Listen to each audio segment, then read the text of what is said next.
Hey, you. Hey, you. What's the matter, you?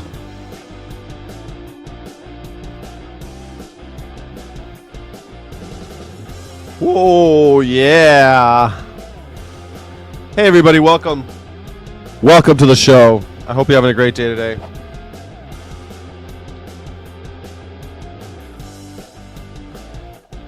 Oh, yeah. Yeah, howdy, howdy, howdy. Oh my gosh, so nice. Oh, sorry, I had to make some tea. A little meth. Hey, it's a good time to be alive.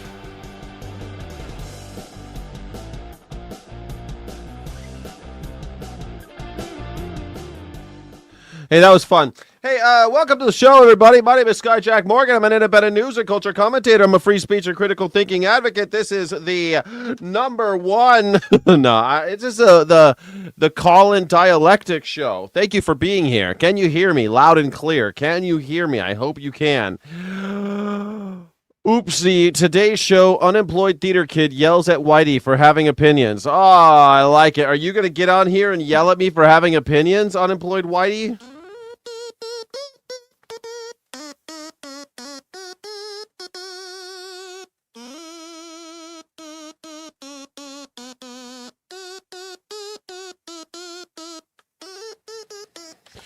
Thank you so much for being here. I appreciate that. Audio is good. Love to hear it. Go Trump, says Matthew. Awesome, Matthew. You're here. I'm glad you're here, Matthew. Why don't you come on the show? I'd love to have a conversation with you. You could get on the show by going to morningsky.live/PYB. Morningsky.live/PYB. The PYB stands for Pick Your Battles. Pick your battles, would you? The battles today are trans women are women. ICE is the American Gestapo, socialism is good, partisanship is cult behavior, and Trump is a fascist. The only way to take coffee is black is your bonus question. You can choose anything off the menu to talk about, or you can just join me as a BYOB. Bring your own battle. BYOB. Bring your own battle, baby. If you want to get nasty, that's all right. I get nasty with you, baby doll. You know how I do. You know how I do. I was just watching that Boston Rob guy. He's hilarious, that guy. He cracks me up talking about Elvis. You know, we were talking, what do you think? You know what they call Ben Shapiro when he's not around. They call him the same thing Frank Sinatra used to call Jerry Lewis. You know what Frank Sinatra used to call Jerry Lewis? Frank Sinatra used to call Jerry Lewis the Jew. That's what he called him. He called him the Jew. That's all he ever said. I read Jerry Lewis's book, and Jerry Lewis said not even one time did Frank Sinatra call him by his real name. He only ever called him the Jew. Even to his face, he said, "How you doing, Jew?" That's how Frank Sinatra was. You know, you gotta take him as he is. Love him or hate him, he was a genuine article. Guess what they call Ben Shapiro in MAGA world? What do you think they call him? What do you think they call Benny the what? What do you think they call him in MAGA circles? What do you think they call him? I guarantee you they've got a nickname for him, and you know what that name is. You know what they call him. Coffee bidets. Oh, I don't know about that. A coffee bidet? Are you serious right now? A coffee bidet? You must be out of your goddamn mind. A coffee bidet. Lord Almighty, a coffee bidet. You must be out of your goddamn mind calling me a coffee bidet. That must be, I don't know if I could handle a coffee bidet. Do you think you could handle it? I couldn't handle it. A coffee bidet. Hell no. That's the bonus, a coffee bidet, huh? You want others to be anti-Semitic as you? Anti-Semitic, Billy Talent? Come on the show. You know that you guys, you maggers are all so anti-Semitic, it's hilarious. The only thing that you love Israel but you hate Jews. We all know it. You know it. Stop trying to gaslight us. We all know that you hate Jews. You just love Israel because they loved to bomb Muslims with you. Like, it's like, some of my best friends are Jewish. Look at my friend Benjamin Netanyahu. He's a great guy. He's my favorite Jew. You know that you hate him. You know that you do. You know you don't have any Jewish friends. You know you didn't grow up with any Jewish kids. I grew up with Jewish kids. I had Jewish kids all around. But you know, don't try to gaslight me. Don't try to gaslight me. Coffee bidet as well. He does have 420 in his name. Well, Navia, you know how it goes. He told me that God doesn't exist. They're just a bunch of atheists. Oh, Errol Flynn. Errol Flynn. Why don't you act like Errol Flynn and be silent? Be silent, Errol Flynn. Shh. Errol Flynn didn't talk, baby doll. Errol Flynn did not talk. What's wrong with being anti-Semitic? Israel is not... You don't have to... You can love Jews and hate Israel. You can love Israel and hate Jews. Those are two things. They're not the same thing. It's just kind of like saying, I love Germany, but I hate white people. You could do that, you know? You could say that, sure. I love Irish, but I hate Catholics. Something like that. You could do that. Or I love Catholics and I hate Ireland. You could love Catholics and hate Ireland. I don't know why you would. Ireland. They're nice. They're pretty nice. Except for, like, their stance on abortion. It's a little weird. But that's because they're Catholic. You know what I mean? They're Catholic. What are you going to do about it? What are you going to do? The Catholics love it. You know? Zionist equals anti-Jew. Is that right? Come on the show and tell me all about it. Come on the show. Go to morningsky.live/PYB. morningsky.live/PYB. You can be on the show and tell me all about it. Trump is a fascist. DEI is our national strength. Oh, damn it. I got the wrong one up there. I got the wrong one. Why don't you tell me, hate speaker Sargon of Akkad? Why don't you tell me? I got to delete that one. Here, I'll delete that one so I don't make that mistake again. Here we go. Trans women are women. ICE is the American Gestapo. Socialism is good. Partisanship is cult behavior. Punk Trump is a fascist. And the only way to take coffee is black. Now I understand why you meant the bidet thing. Thank you so much. I kind of told you. Yeah, you did. You did. I love you too. I love you too. It's good times. Good times are had by all. You can always come on the show if you have any guts. Steffelson's a new member. Thank you for being here, Steffelson. You're incredible. Coffee bidets or coffee enemas. You ever do a coffee enema, Navia? I hear they're great, but I like coffee going in this direction. For me, coffee goes in this hole and goes out the other hole.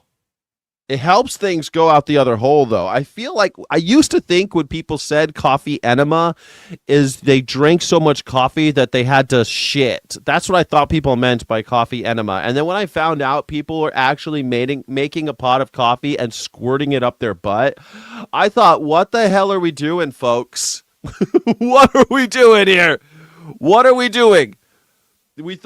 Someone thought that was a good idea.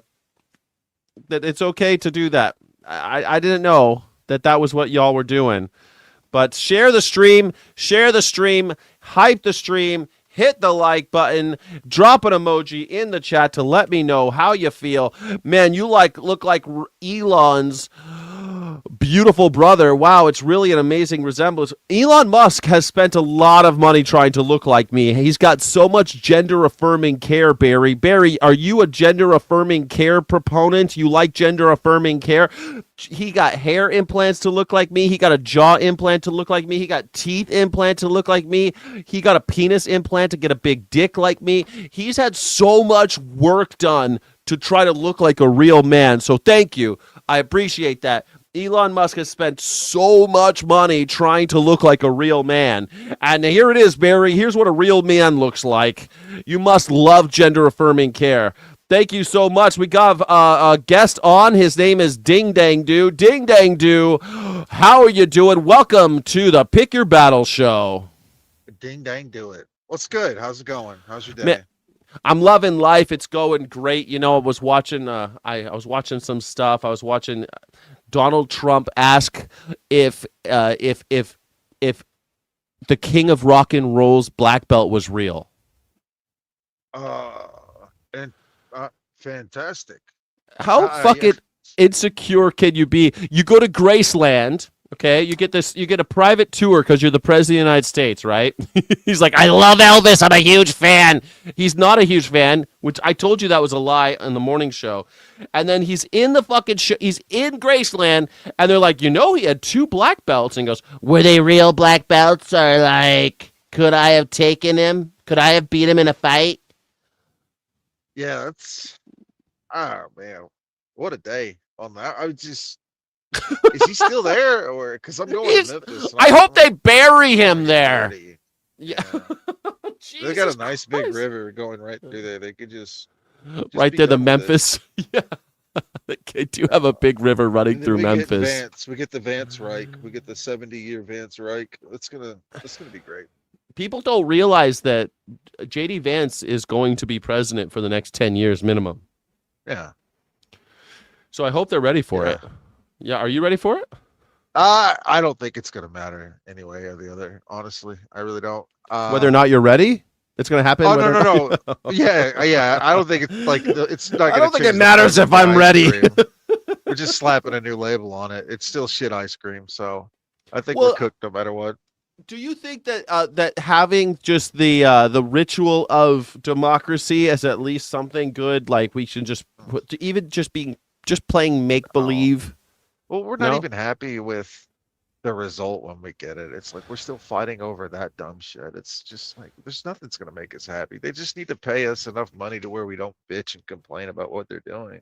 That'd be kind of cool. That'd be kind of cool. At the very least, he's like, we're all happy and fat enough to not care that we bombed a school full of little children or whatever, Yeah, I saw this thing where they were asking people in Florida on spring break what they think about what's going on in Iran, and they're like, what? Like nobody knew. Yeah. They're like, how do you feel about the Strait of Hormuz? The what of the what? The Ayatollah's dead, and they're like, Ayatollah, I just know about Chuck Norris being dead. It's just I think on Twitter, racist Twitter, they would call those shapes and colors Americans. Oh, shapes. They can only resolve shapes and colors, That's yes. sort of like, they're like one of those types. I don't know how people like that exist.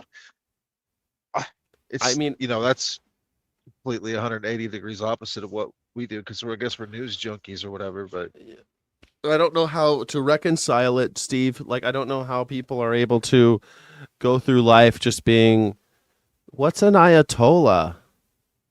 Right. But then simultaneously, these people also have the strongest held convictions when you ask them about something they actually know. They're the hardest ones to move. Yes, exactly, because of their cloak of ignorance. Let me ask you this, though.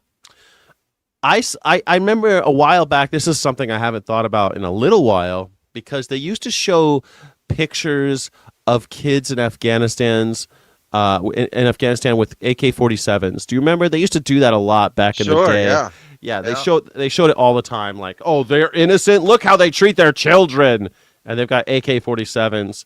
And it's kind of like, and I see those shapes and colors Americans, I guess you like to call them. I kind of like that term. I don't know if it's a good one or not. I'll probably get in trouble for using it. Racist. Yeah, you probably will.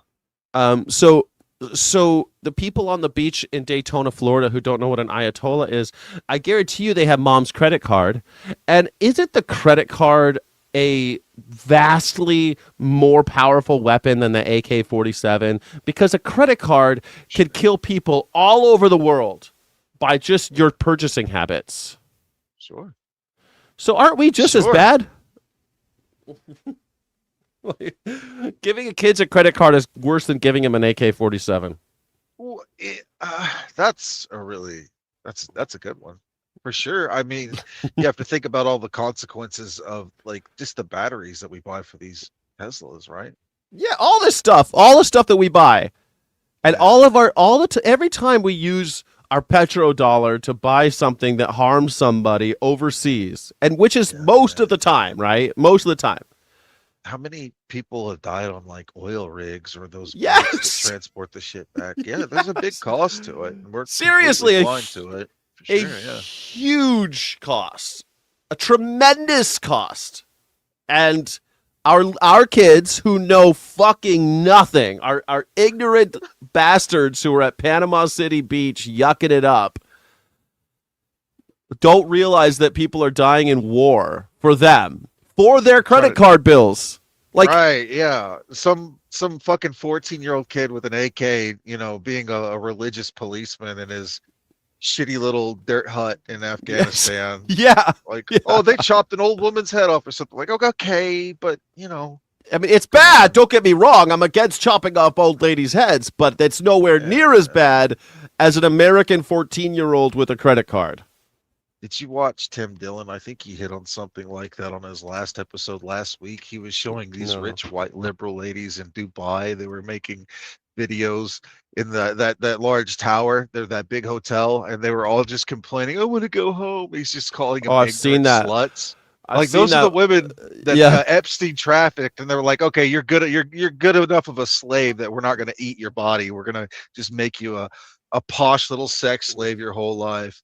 Oh, he's so good at bringing that shit out. I would have never thought of that, but he's That just Burj Khalifa or whatever it's called. Yeah, they're like good. You're good little slaves. So we're gonna help you get yeah. out of the UAE so that the drones don't hit you. But isn't that why people why so many slaves tend to ignore their enslavement and If and it's nice and also enough, right? right, but I mean, I would say that that's the argument again. That's exactly what I say to the racist. The racist will say, "Well, it's those brown people that are the problem." Dude, you're just the oligarch's favorite race. Like that's just Mm. like and you're dividing yourself and not fighting against the people who are actually in Yeah. charge. But I mean, you look at what Peter Thiel's willing to do Mm. to just keep the momentum of the petrodollar going long enough to where he can unravel his AI future. Look at all of those bodies they're willing to stack up. Do you really think like Hmm. are we going to rise up and shut down Skynet, or are we just going to be the ones hurting other people through the doors so that they can get executed slightly more efficiently while the robots take over? I mean, come on, bro. Yeah, are you familiar with the term Judas goat? Do you know about a Judas? Do you know what a Judas goat is? Yeah, you put all your sins in a goat, then you like throw it out so it dies. Yeah. Oh, no, but there's also that, but that's I don't remember what that's called. This is the Judas goat is farmers who kill goats for a living, and it's not just goats, usually sheep and sometimes cows, but it's rare with cows because you have to have so much more money to raise cows. But like people who raise goats and sheep, they'll usually have a goat or a sheep that's trained. They train them, and so all the other goats are afraid because you're sending them into the slaughterhouse, and so they follow your Judas goat. Will lead them all to the pen where they're going to get killed, and then he knows that there's this special door that he can escape from. So he lets them all in, and then walks out the back, and then the farmer closes all the goats in, and the Judas That's goat savage. goes out. Yeah, He gets so to go back to the pasture and fuck he and party and he gets to hell go back yeah. for a little while. I don't think he gets to fuck. He's usually is neutered. He's usually Oh. but because usually neutered animals will do what you want more easily. I mean, they used to neuter slaves. They still do so. They call them SSRIs. But and Big Macs. They still don't worry. They're still emasculating men, cutting their nuts Oh off. They yeah. just don't do it with scissors anymore. Yeah. Um, That but big arch. Hell yeah. yeah, but you're right. Like, are we willing to be the Judas goat? Like, we're just gonna usher in everyone into the door and be like, "Welcome to Skynet." But these people are so good at what they do. You Hmm. remember, like I said the other day, our outrage is their agenda. They're so good at what they do. They know all of like the whole tree of the human mind, all of the ways it can go to retreat and how it's going to react. Buddy, what Yeah. if they're like jujitsu masters and we're just like, uninitiated guy's trying to take down a jujitsu master. He's going to pretzel our asses and get us to do whatever he wants, no matter Yeah, what. like that's what I think it would look like if Donald Trump fought Elvis Presley. Sure. Yeah. Elvis Presley he had 2 black belts. Like Elvis Presley also died at 42. Like even on Elvis Presley's last day on earth where he was like he was pretty chubby. He always had problems with his weight, And then he would and then high on drugs. I still think he could have taken Donald Trump in a fight. Parallelist said, I heard more troops are complaining about the war and not wanting to die for Israel. Well, Nice. Well, I I don't mean, they want should to. have read the contract before they joined for their fucking Ferrari, whatever the fuck. What do they? They don't even get a Ferrari. That's way too much. What No, do they they get? usually Like, have like F-150 money. They get that there Ford we go. F-150 money. Yeah.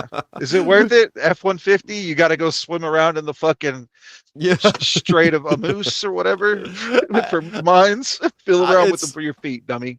It's so funny because every military guy, they always do that, right? They sign up, they go to war, they hope not to get into a war, right? But they sign up and they go away for a while. They come back and they got enough money to buy an F-150 and that's it. It's like, congratulations, like, dude. Your wife's been getting wallered out by the mailman. Yeah, Your kids don't even know your name. it's You such a killed sad thing. 7 people. Yeah. People Saw like, your thank you friends die. for your Thank you for your sacrifice. Thank you for your service.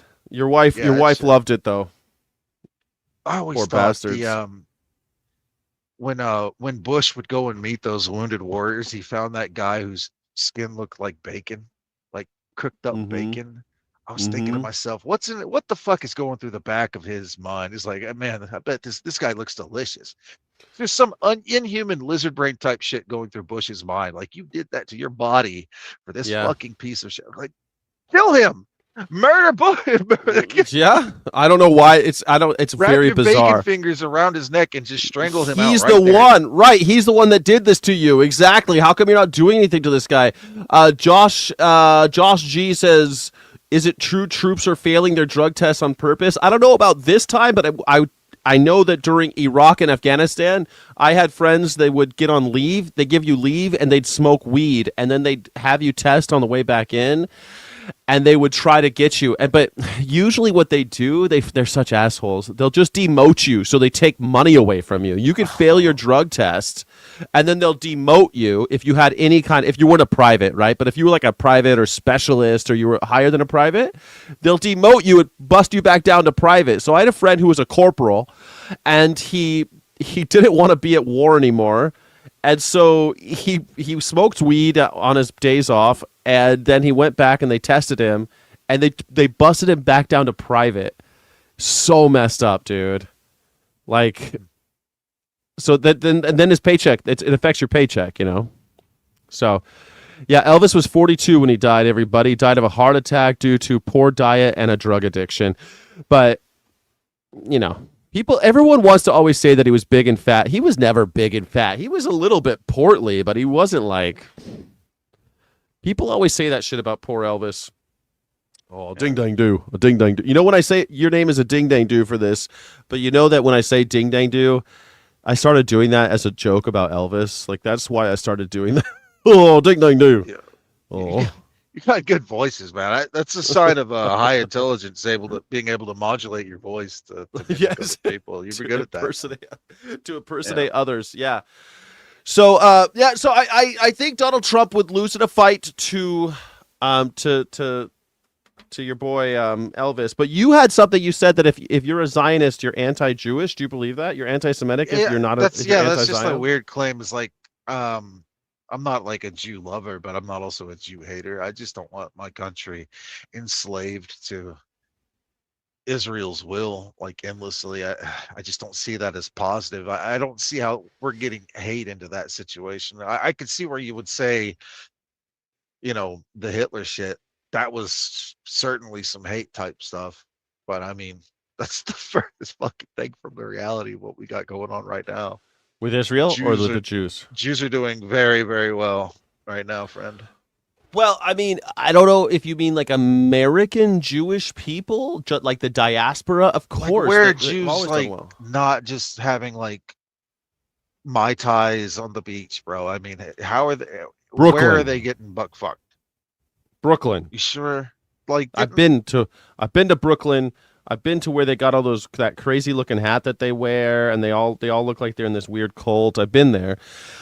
They're uh, like they're like killing chickens in the street. It's pretty wild what they do there. They're living pretty. Put it this way: like everywhere, there's rich Jews and there's poor Jews, and there's. I yeah, mean, sure. I meet Jewish people everywhere I go, mostly in California and New York, to be honest with you. But everywhere I go, I see Jewish people, and some are doing great, some are doing poorly. I do think that it's a little bullshit that I got to pay all this money and I don't have health insurance, but every Israeli has health insurance that I pay for. Like, how's that work Yeah. out? You know? They're clannish as hell too, but I mean they their whole religion is essentially grouping them up against the entire world. So Every I mean religion that's does that. Every single one. Oh, the Christians, we got yeah. such. It's so sad for But us. they're like Everyone, the best at it, obviously. everyone's If they mean to weren't the us. best at it, I would know about like how Hindus do it, or oh, actually Indians are pretty good at that shit too, They're though. great at that. Indians and the Muslims have been at it for a long time, killing each other over that same shit. Oh, my Yeah, religion's better than yours. Yours is new. Mine is old. Mine's old. Yours is new, and mine's better than your religion. They always but be I mean, killing each what am I other. sitting here telling you? You don't have a prescription to deal with the racial affinities in these groups. You just say, "Oh, fucking ignore it." So shut up, Scott. No, I don't say ignore You it. I don't say fight it. care. I say fight it. I say fight it. As soon as I do, you start thinking about my motives. I say fight it. I say don't fall into the propaganda. I miss Oklahoma says God bless our brilliant president. I can only take that sarcastically. I miss Oklahoma. Although I'm sure you're a big Mark Wayne Mullen fan. Are you a big Mark Wayne Mullen fan? Sure he is. At least they're not killing Christians. Oh, don't worry. They kill Christians. People kill Christians all over the world. Christians kill Christian on Christian crime. About 80% of Christians are killed by Christians. You're 80% more likely to be killed by another Christian. Like, Christians kill other Christians all the time. And people love killing Christians. What are you talking about? Israel will People kill virtually anyone that it finds to be even slightly, what would you say, in its way or opposed. I don't know. I'm not opposed to them, but like if the math is better that you're dead, you're dead. But the USA does exactly the same thing. So Well, it's about controlling the resources. They always say it's about controlling, they want to kill all the Muslims or whatever, but it's always about the money. It's always about oil. I mean, yeah, Donald Trump is now, for the first time in my life, dude, my whole life, it's been illegal to buy oil from Iran. Not anymore. America's buying oil from Iran. They're all buying oil from Iran now. We oh lifted the yeah. sanctions against them I just, for the oh, first time in my life. I'd say I'm tired of it, but I'm not. I'm not tired of it. I want to see the end results. I want to see if it plays out the way I think it's going to. How do you think it's to That's play that's out? all I'm interested. We lose ultimately. China, Russia, everybody else sort of clicks up against us, and we're just sort of over here twiddling our thumbs with a really big, expensive military we can't afford by the end Like, of it. so like World War III, when the Germans spent all their money on the military But and they like couldn't feed their own without people anymore? nukes and shit, With no nukes. Trump or Vance might have his eyes set on expanding, south or north, but that would be weird. Well, we're already thinking about Cuba. Cuba's the first one, right? Yeah, but I mean, you gotta kind of have to click up if you're gonna take on Russia and China, the EU and all that shit. So I don't know, but So we'll you see. think we're just ending at it's going to be a war, and that's going to be the end of Oh the. yeah, the liberal world order thing, the USD backed world order, that's basically done. Yeah, I think Trump that's knew that yeah. probably in his first term, and then it's just like, okay, we're gonna burn that house down, but we're gonna save some of the furniture for our new house we're building. Well, anybody who's been talking about this has been talking, and Donald Trump is almost 100 years old, and so I'm sure he's heard the idea about the American century ending in 2045, that the American control of world culture ends in 2045. That's a good 100 years. The British had their 100 years. Now we had our 100 years, and now it's somebody else's turn. And the question has been, whose turn is it next? And Japan, probably. Right? you think Japan? I think the scary thing is it might be China.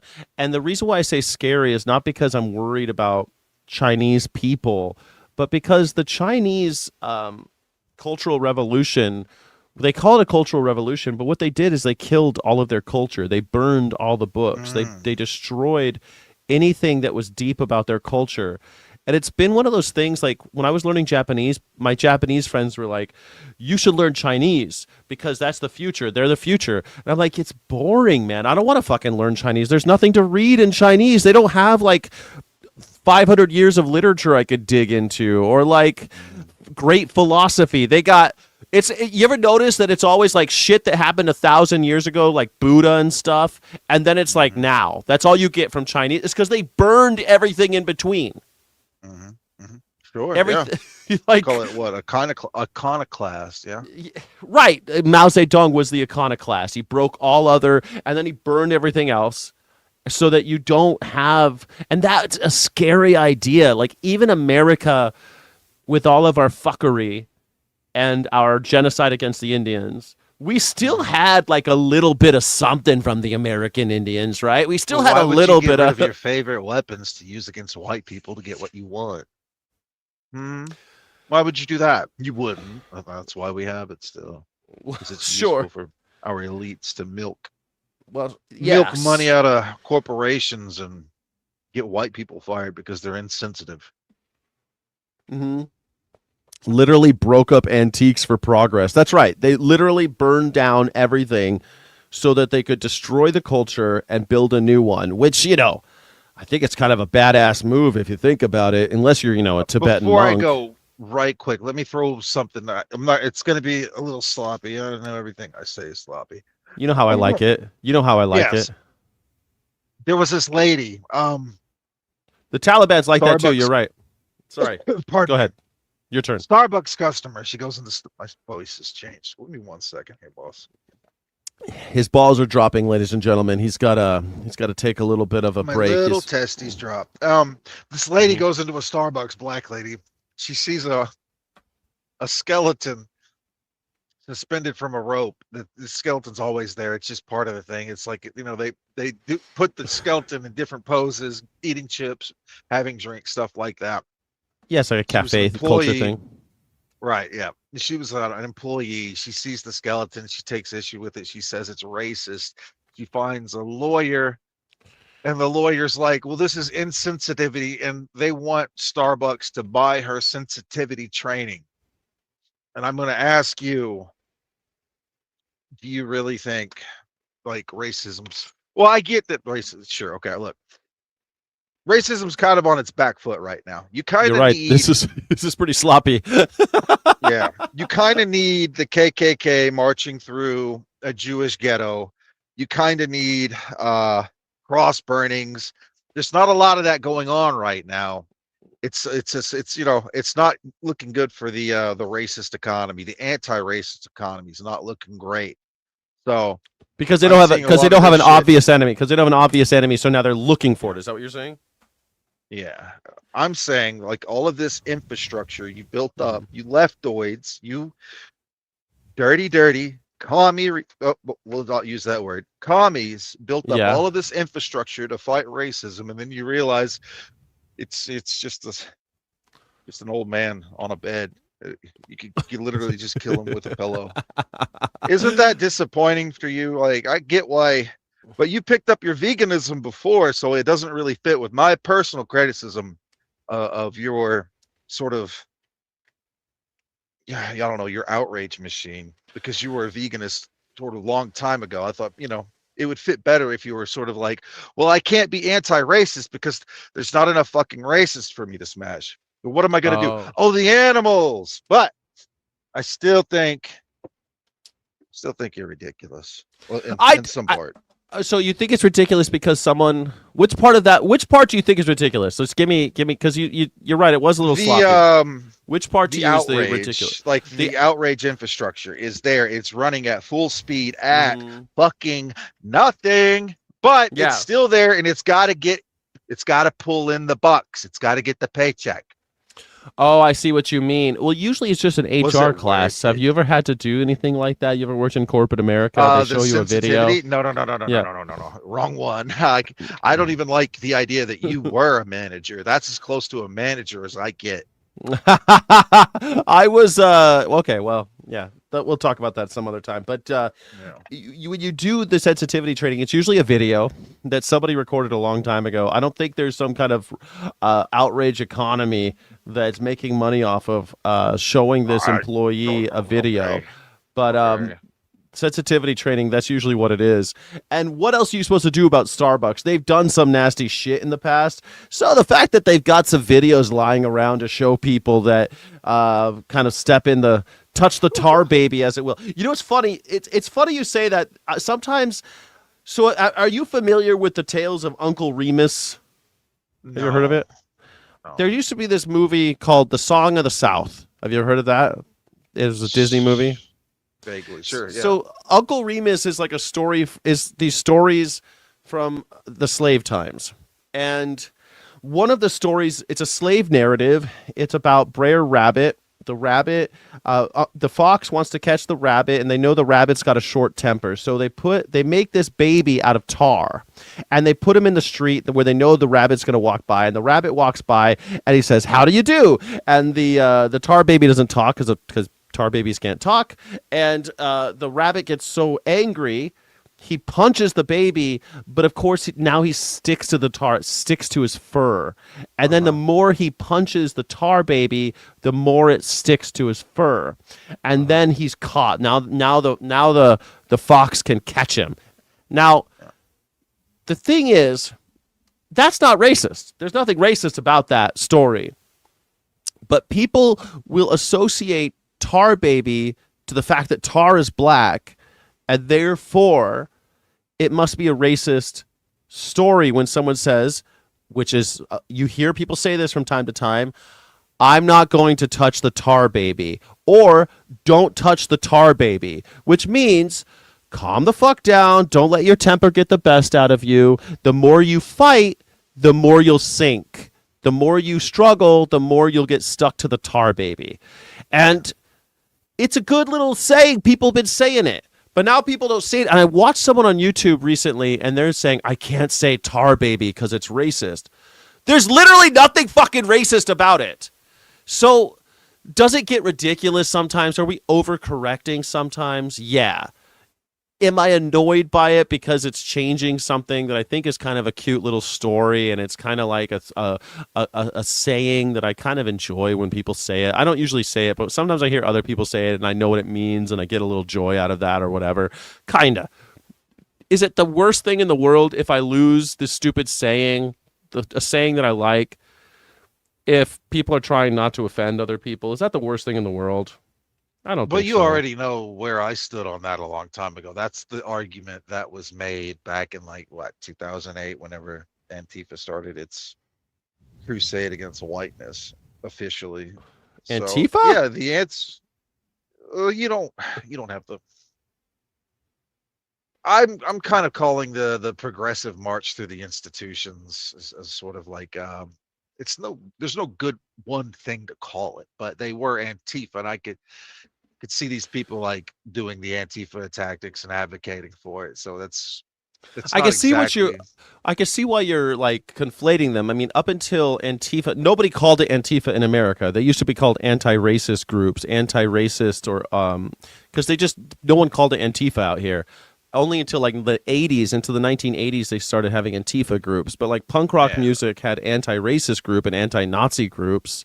When I was a kid, there was Antifa groups at punk shows or anti-racist groups. So I could see why you think they're kind of the same thing, anti-racist, but they're not anti-white. I mean, everyone I knew was white. They are anti-white. They're anti-white. They're It is anti-skinheads. When I was a kid, we got in fights with skinheads. It wasn't because they were white. Well, let me finish before we don't have to go down that road again. I could we could say But we seriously, could man, have, you but think that anyways, I used to get in fights with skinheads when I was a kid, when I was in high yeah. school, and it wasn't because they were white. We're both white. Well, I could freshen up on that, but I could just finish as to saying, fuck, fuck, this guy, what have you done to me? It's like it's My funny. overarching point. Oh, right. Yeah, We moved off of Aunt Jemima. We moved off of some statues. We moved off of some other shit here and there. We let you yeah, take over the institutions. We let you into yeah, YouTube, and then you yeah. censored us. So the answer is fuck you. Quite simply, you're not I getting the kind tar of baby. I kind of miss, yeah. Fuck you, not getting tar baby. It's kind of feels like that. Like when they took Aunt Jemima, I was like, I kind of like that glass bottle. It was like this old fashioned thing. Do you remember when we were kids and you could still get the glass bottle of Aunt Jemima and it looked like a little lady? And she was brown because she had the syrup inside the bottle. I kind of liked that when I was a kid, and now it's like they don't do it anymore. And then they took Uncle Ben's face off the Uncle Ben's rice, and I was like, I kind of like to have an Uncle Ben's smiling face, but I get it. You know, it's like, I mean, it's no sweat off my nuts. If it offended people, then fine. You know, whatever. What do I Yeah, racial care? Like, sensitivity gets you nothing. It gets you to the point to where you see a skeleton holding a bag of chips and you think, well, they're just referencing slavery. well, you said it was. Shut your hole. You said that skeleton was hanging from a noose. I feel like I would have been a little more. I feel like if you've got a skeleton I don't hanging know if from it a was noose, well, even a noose. I mean, come it on. depends. To me, you're right. You're right. If Which of on these millennials can tie a noose for real? it does depend on whether or not it's Halloween. How close are we to Halloween when this is happening? I think is a very important piece of information we need. Because It if was weird that they spray painted the skeleton black. That was they strange. I thought. No, I'm they joking, of did, course. oh No, no, I'm just oh joking. fuck, You might have to look into the story, but I'm pretty it's sure it's just a lady looking for a paycheck, wants to it's not complain. Uncle Hey, Ben's anymore. I don't know. Okay, but let me ask you. veterans. Okay, but let me ask you this then. During the Charlie Kirk, when they put that stochastic terrorist, when they put that guy in the ground, there were a bunch of white crybabies who went to Starbucks. Yeah, they went hog wild. That was Yeah. I enjoyed it too though. Look, a little bit of fair play. It was fun, but now everybody's kind of like, yeah, maybe not the best thing to But scare then people. But then they would have the green tea. Also, what a pussy ass drink! Green tea, 2 honeys, like green emerald goddess tea with 2 honeys. Oh, behave! And so they would go order Charlie Kirk's favorite drink, and then be like, "Do you know how come you didn't say my name? My name is Charlie Kirk. Why didn't you say it?" And then there was even a case where somebody wrote "loser" on the cup and they brought it back and they filmed my a God. video and people like sent all this hate mail. People were protesting in front of Starbucks runs the tape, shows people their security footage. The lady wrote "loser" on her own cup. Nice. Yeah, you and I both agree these people are ridiculous, yet Maggers. you offer them cover whenever it's some shit. This is like partisanship. So this is what we've been talking about the whole time. We're going to wrap it up on that. This is Okay. partisanship being toxic. Our conversation on that. You and I both agree that there's ridiculous actors out there that are going to use partisanship to cover their bad actions. And I think that we could all do a little bit better calling these actors out, calling them for what they are: fakes, phonies, pretenders, usurpers, thieves. They just need a little money out of the till to make them not feel so bad. They're all losers. Charlatans. Right. Now, Yes. that lady that you said did that with Mr. Kirk's favorite delicious tea, Holy Yes. Kirk, may he, reign in heaven 1,000 years. And this fucking loser that hired a civil rights attorney to Yeah. milk Starbucks for another DEI, another tape on a fat stack of tapes. They're going to add one more, and that's going to solve fucking racism. Is another VHS tape on the entry whenever you apply. You got to come in and you got to do your DEI training. There's 36 tapes now instead of 35. Racism Yes. fucking solved. And the bitch that sells the tape, she gets a flat 300K for the for the privilege of saying Whitey bad, Whitey shouldn't put no skeleton. Fuck you. That's what I say. But hey, I am what I am. Not you. I, So I don't know. I don't know how much money or if she got any money. I find that hard to believe, but I think that like you'd have to be overly sensitive if you see a skeleton hanging around at a coffee shop and you immediately think it's some kind of racial symbology at a goddamn Starbucks, which is like the most vanilla place on earth. Like they literally have nothing offensive ever at their No. Starbucks. You know, it's like everything there is homogenized so that you have no anxiety when you're in there. So I don't know, like it's like walking into a padded room at Starbucks. So I don't know. People are crazy. Exit on calling Parallelish a. All right, Parallelish is a wonderful human being, I think is what he was saying. All right, that's it for him. That's it for Stevie boy. Thank you for being here, Steve. I appreciate you joining the show. If anybody else would like to come on and talk, you can pick your battles. Come on the show. It's at morningsky.live.pyb/BYB. Sorry, morningsky.live/BYB. Thank you for coming on the show. PYB. Pick your battles. morningsky.live/PYB. morningsky.live/PYB. Be on the show. You know, it's funny. We're talking about Charlie Kirk, and I don't miss him. They're talking about trying to name a street after him in Wyoming. No, in Wisconsin. Sorry. One of those W states, you know. I think it's kind of funny. Naming a street after Charlie Kirk. But, you know, Sammy Davis Jr. didn't have a street named after him until 2016 in Las Vegas. For some reason, it took until 2016 for Sammy Davis Jr. to have a street named after him in Las Vegas. What reason do you think it is? Why did it take so long? Jerry Lewis had a street. Frank Sinatra had a street. Dean Martin had a street. Joey Bishop had a street. I'm sorry, Larry Bishop. No, Joey Bishop had a street. All the Rat Pack had a street named after them in Las Vegas, except for Sammy. Sammy's the only one. He had to wait until 2015 after he was dead to have a street named after him in Las Vegas. Why? Hey, cat. Hey, Daddy-o. What are you doing, Daddy? Hey, Daddy. How you doing, Daddy? You could say it, Steve. I don't mind. I don't care for celebrities, so none would get a street name. What should we call our streets? I guess I'm with you, Mr. Good Citizen. Why not? Why have any streets named after anybody? I'm with you on that. But if you're going to have the Rat Pack and you're going to name a street after all of the white ones, but there's only one, and Jerry Lewis wasn't even in the goddamn Rat Pack. He had a fucking street. There's a street. You could go to the corner of Jerry Lewis and Dean Martin, but you couldn't go to the street of Frank Sinatra and Sammy Davis Jr. until 2015. And you know what they did? They took the dirtiest street. It was called Industrial. It's still Industrial where the strip clubs are. It's Industrial Street in Las Vegas. But the dirtiest street goes from Industrial and it turns to Sammy Davis Jr. So when it crosses Frank Sinatra. But why did it take so long? That's right, racism. That's right, it was racism.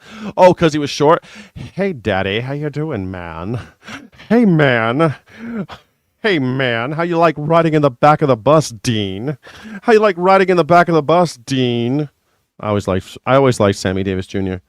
Sammy still dealt with massive amounts of racism, even though he was the most famous black man on the planet. He was probably the most famous black man, most beloved black man on the planet. And still, for a long time, he wasn't allowed to sleep at night in the hotels where he was performing. He'd perform in casinos, hotels, and he wouldn't be allowed to spend the night in that hotel. They would get him a room at a black hotel. That's how gross it was for Sammy Davis Jr. Please, John, you like my Sammy, baby? I've been practicing it for a long time. Yeah, man. Hey, man. How's your bird, cat? Hey. Would you like to practice some shooting with me? Hey there. He only had one eye. Do you know why? You know, it's funny. So you say he's black, Jewish, and one eye. Do you know that's connected? You know, he was black, of course. He was born that way. And then he got in a car accident, and a lot of his friends didn't visit him. But a rabbi visited him, and he was so moved, he was spiritually moved to convert to Judaism. And he lost his eye in that car accident. And there's this famous shot. He was so embarrassed because he had this eye, he had an eye patch. He was so embarrassed by it. He thought his career was over. And he didn't want to go on stage. He thought he'd never perform again. And I love these stories, man. And so Frank Sinatra and Dino and all the other guys in the Rat Pack, they all put on eye patches too, and they all did the show together with eye patches on. That's fucking friendship, bro. You don't hear about 98 Degrees doing that shit. One Direction doesn't do that shit. You know what I mean? That's some real shit. I love those guys. Hey man, I lost my fucking eye.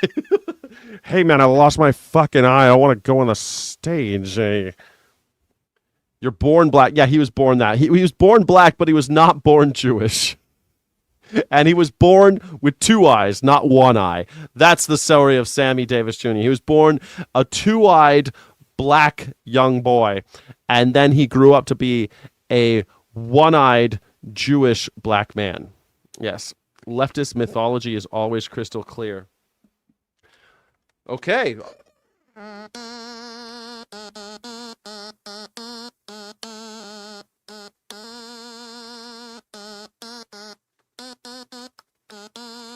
Thank you so much. I appreciate you. Eye patches over gauze taped to your ear any day. Eye patches over gauze taped to your ear. What do you think? Do you think Donald Trump's ear grew back? Do you think it's a miracle that Jesus had a miracle, everybody?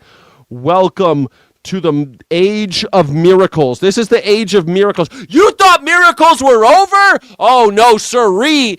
We have miracles. They abound. Miracles abound in America. God's chosen people, the white Americans. You know, Donald Trump's ear, he needed it, and God came down from heaven and reattached his ear, just like Jesus did on that Roman soldier at the last part of the Bible, you know, when he was going to go get hanged, when he was going to get hanged on the cross. Peter, he cut off that homeboy's ear, and Jesus picked it up, and he said, I got you, boy. And he put the ear back on.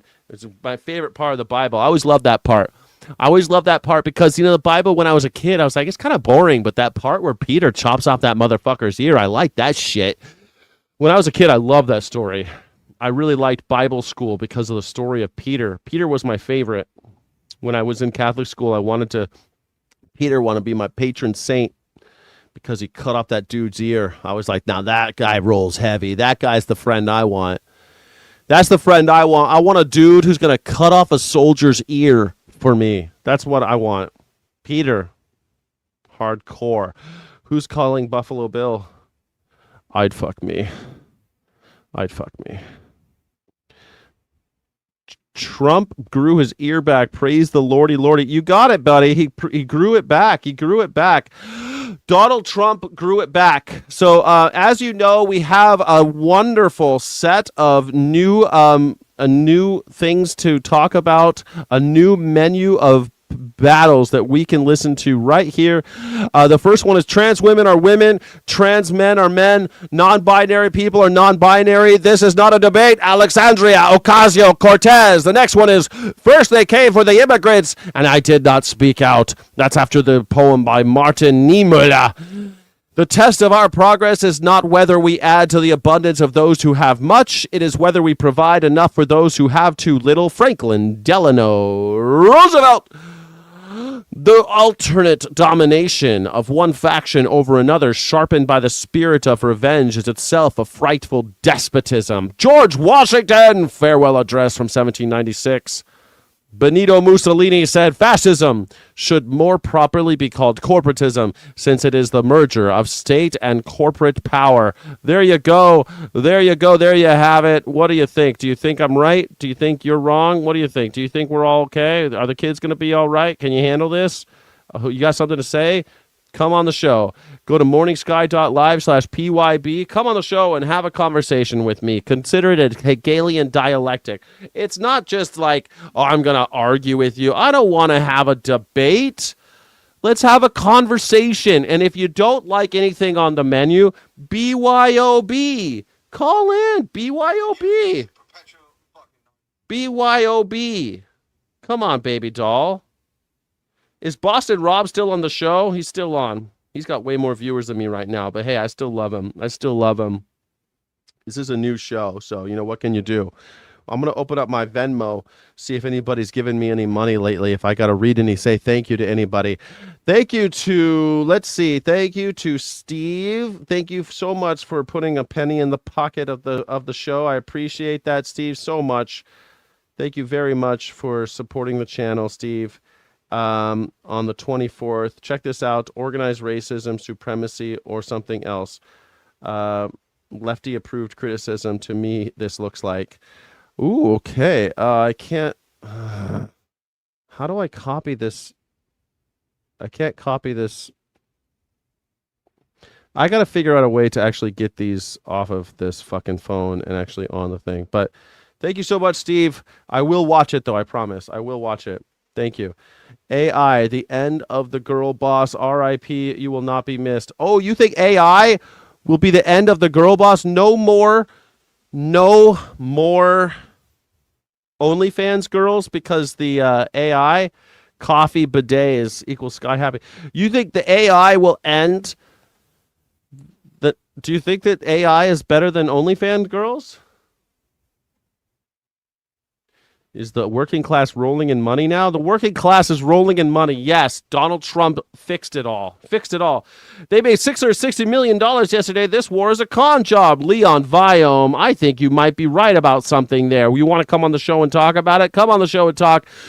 You can come on and agree. You can come on and disagree. Just come on and talk with me. It's a fun time for everybody. You can go to morningsky.live/PYB. Thank you, Navia420. You are a rock and roller.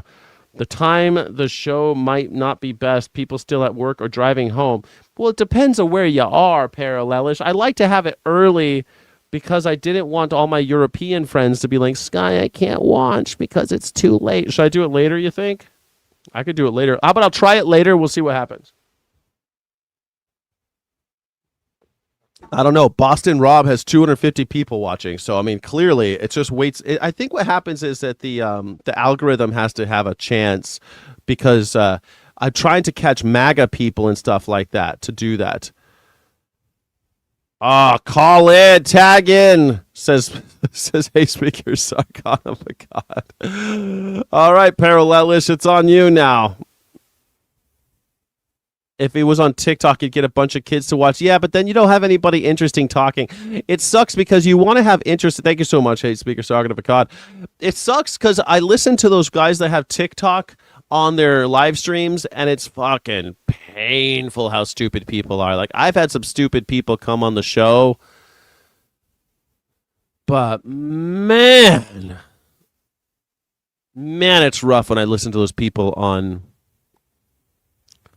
It's so tough listening to those kids on TikTok. It's like, what's an Ayatollah? Like, have you watched that vegan teacher had 58,000 people watch her last live stream? 58,000. But if you listen to the people that called in, it's just like, I'm asking for a higher level. Can I get some emojis for Hey Speaker Sargon of Akkad, please? He's supporting this channel. He's making this thing happen. You agree with all the topics except the coffee. Well, why don't you don't have to disagree. You just have to, you could think of something else to talk about. Something that, hey, Sky, what do you think about this shit? It's kind of like office hours. Come and talk about me with stuff. You don't have to pick something off the menu. I'm too smart to talk to Sky, too. You're too smart. You're too smart to talk to me? Damn it. Damn it. My boots. I don't have any boots. I'm not wearing shoes. I'm not wearing any shoes. I'm in my bare feet. Good for you, hate speaker. Thank you. Money ain't racist. It only does racist things.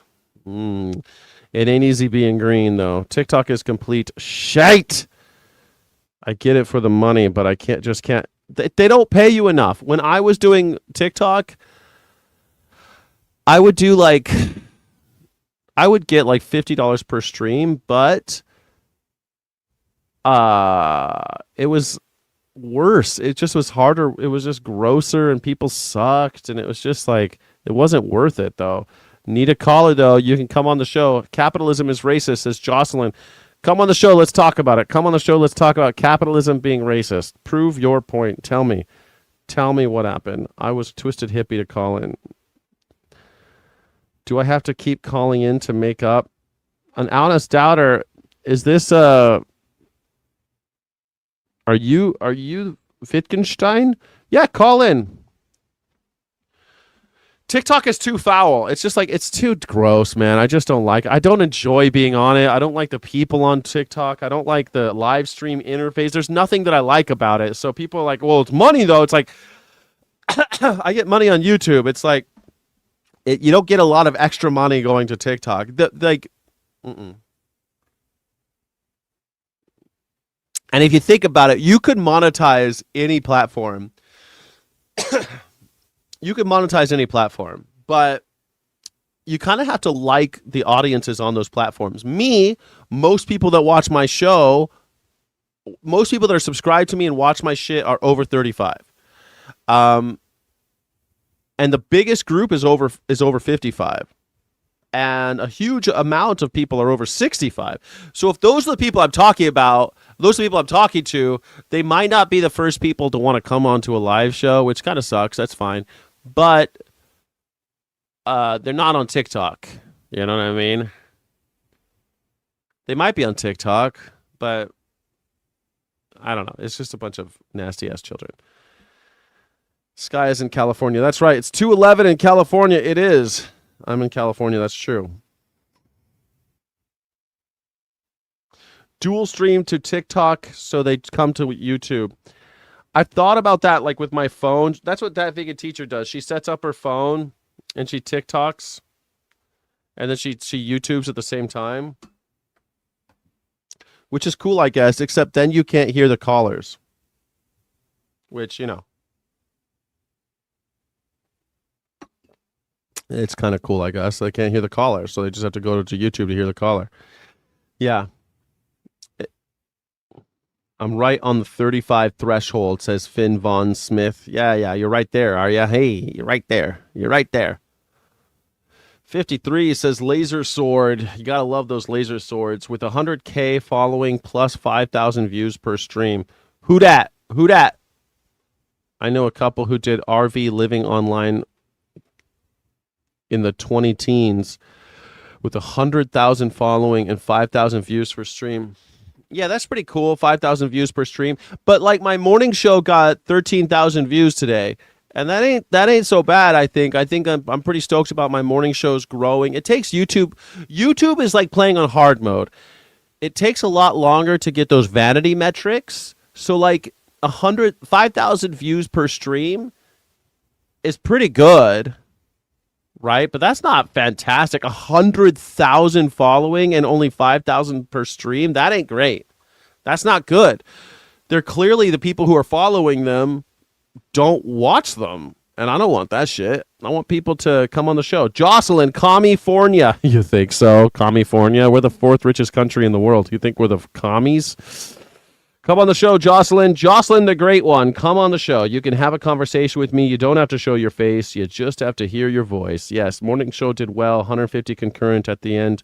Yeah. Today, it was like 100 and something the whole time. I was pretty stoked about that. Yeah. Don't forget to hit that like button. If you haven't hit the like button, does it? Jocelyn, you're kidding me. You pulling my leg, Jocelyn? Are you pulling my leg, Jocelyn? Classic Jocelyn. Classic Jocelyn. Morning show. The Morning Sky show does pretty well. I thought about doing a nighttime show, but like, I want to see my girlfriend and stuff. So I thought 1 o'clock would be a good time to do this show, and we'll just keep doing it and see if we can't blunt force trauma this thing into a successful YouTube show.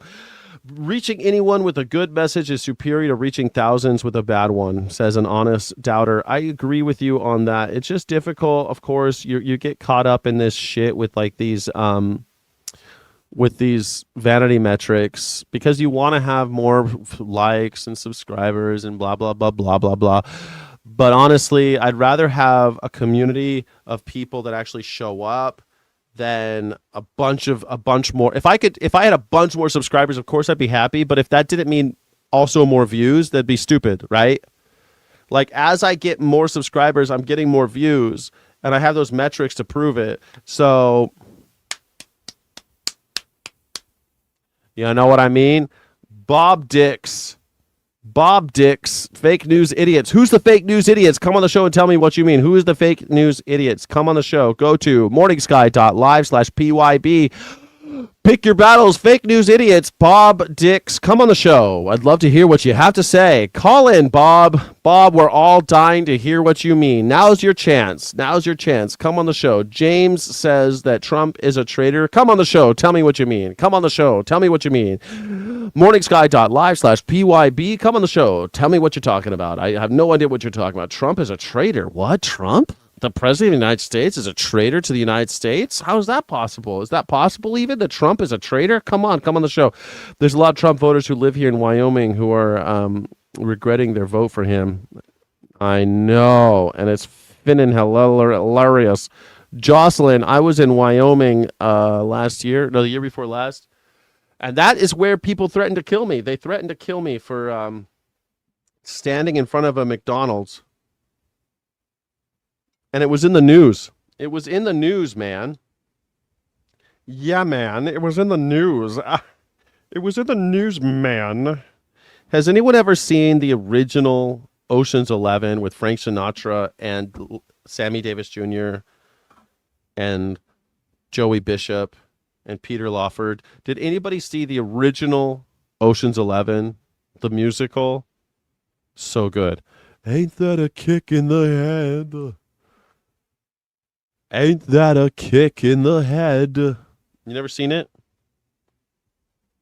I'd love to. I wish I could hear it. I wish that I could play it for you, but I'd probably get a copyright. I'd love to play it for you. Call in, Chris. Yeah, it's a very red straight. Let me ask you this, Jocelyn the Great. Why don't you come on the show? We'll just talk about Wyoming for a second. I'd love to have a conversation with you about Wyoming.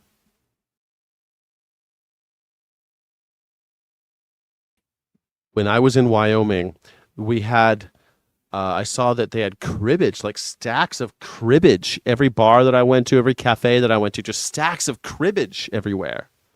And also, lots of stores selling Magic cards and Pokemon cards. And I was like, what is it with you guys and Magic cards, Pokemon cards, and cribbage? I don't understand. And so finally I went to this place called Square State Brewing Company.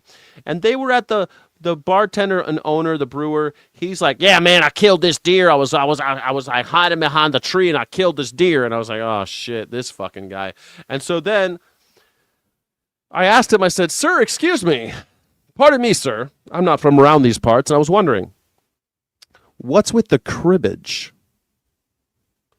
And he told me that in Wyoming, they're crazy about cribbage. Huh. I said, why? They said, because when the snows, we can't do shit except play cribbage all day because they can't even fucking get out of our houses. So we're all just stuck playing cribbage. I thought, wow, that's something I didn't know. I learned that about. Paul G says, Adam Schiff must resign. He leaked classified documents. Yeah. Which classified documents, Paul? Come on the show. Tell me all about what you're talking about. Let's see what Paul's talking about. Adam Schiff leaked classified documents. Let's Google that. See, put that in the Google machine. Allegations have emerged from a whistleblower alleging that Senator Adam Schiff, during his time as chairman of the House Intelligence Committee, directed staff to leak classified information to the media, particularly regarding investigations into Donald Trump and Russia.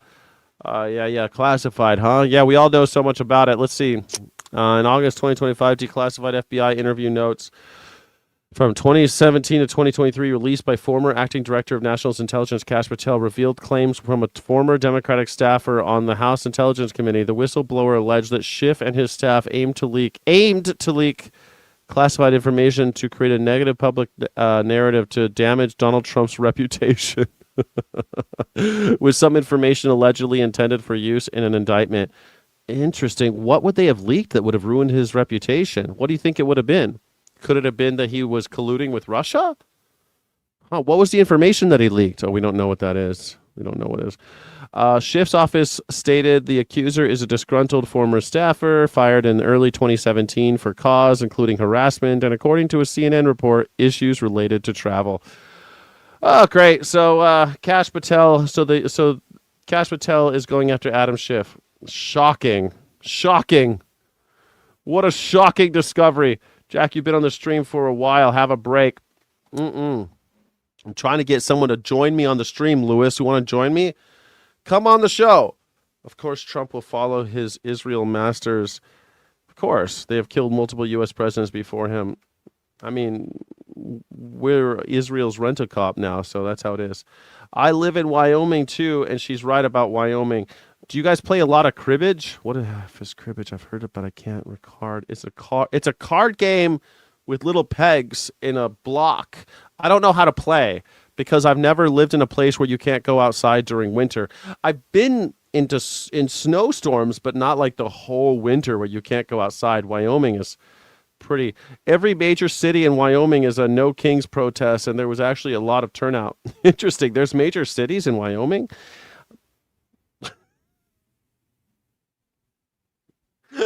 I've been to every city in Wyoming, and I wouldn't call it a major city. I love Wyoming. It's a beautiful state. I love Wyoming. Can you call in? Of course you can call in. Vernon Harris, call in. Call in. morningsky.live/PYB. Call in. Barry says, I'm definitely not a Democrat, but Republicans have lost all credibility at this point, especially protecting pedos. They are a priority of pettiness and hate. Barry, I'm not a Democrat, but you'd have to be crazy to look at Donald Trump and be like, that's my boy. That's my boy. Wow, I didn't know. Didn't they openly admit about going after Schiff and any other? Yes, they openly admitted that they were going to use the FBI to go after Schiff. Remember when he accidentally tweeted a message to Pam Bondi about how Pam needs to go after Adam Schiff? Shifty Schiff. Vernon is on the stream. And Buddy Pal, who got here? I think Vernon got here first. Yeah, Vernon, you're first. Vernon, in the private chat, would you put your age, please? And if you want to talk from the menu, put the menu item that you would like to do. Private chat's in the right hand of your screen, and you can click it and put your age in there and what you want to talk about. All right, private chat, great, wonderful. I was filling the void. Okay, let's fill the void, baby. Let's stare into the void together, Vernon. How are you? I'm good. What about you? Man, I'm chilling like a villain. I'm kicking like a three-legged ninja.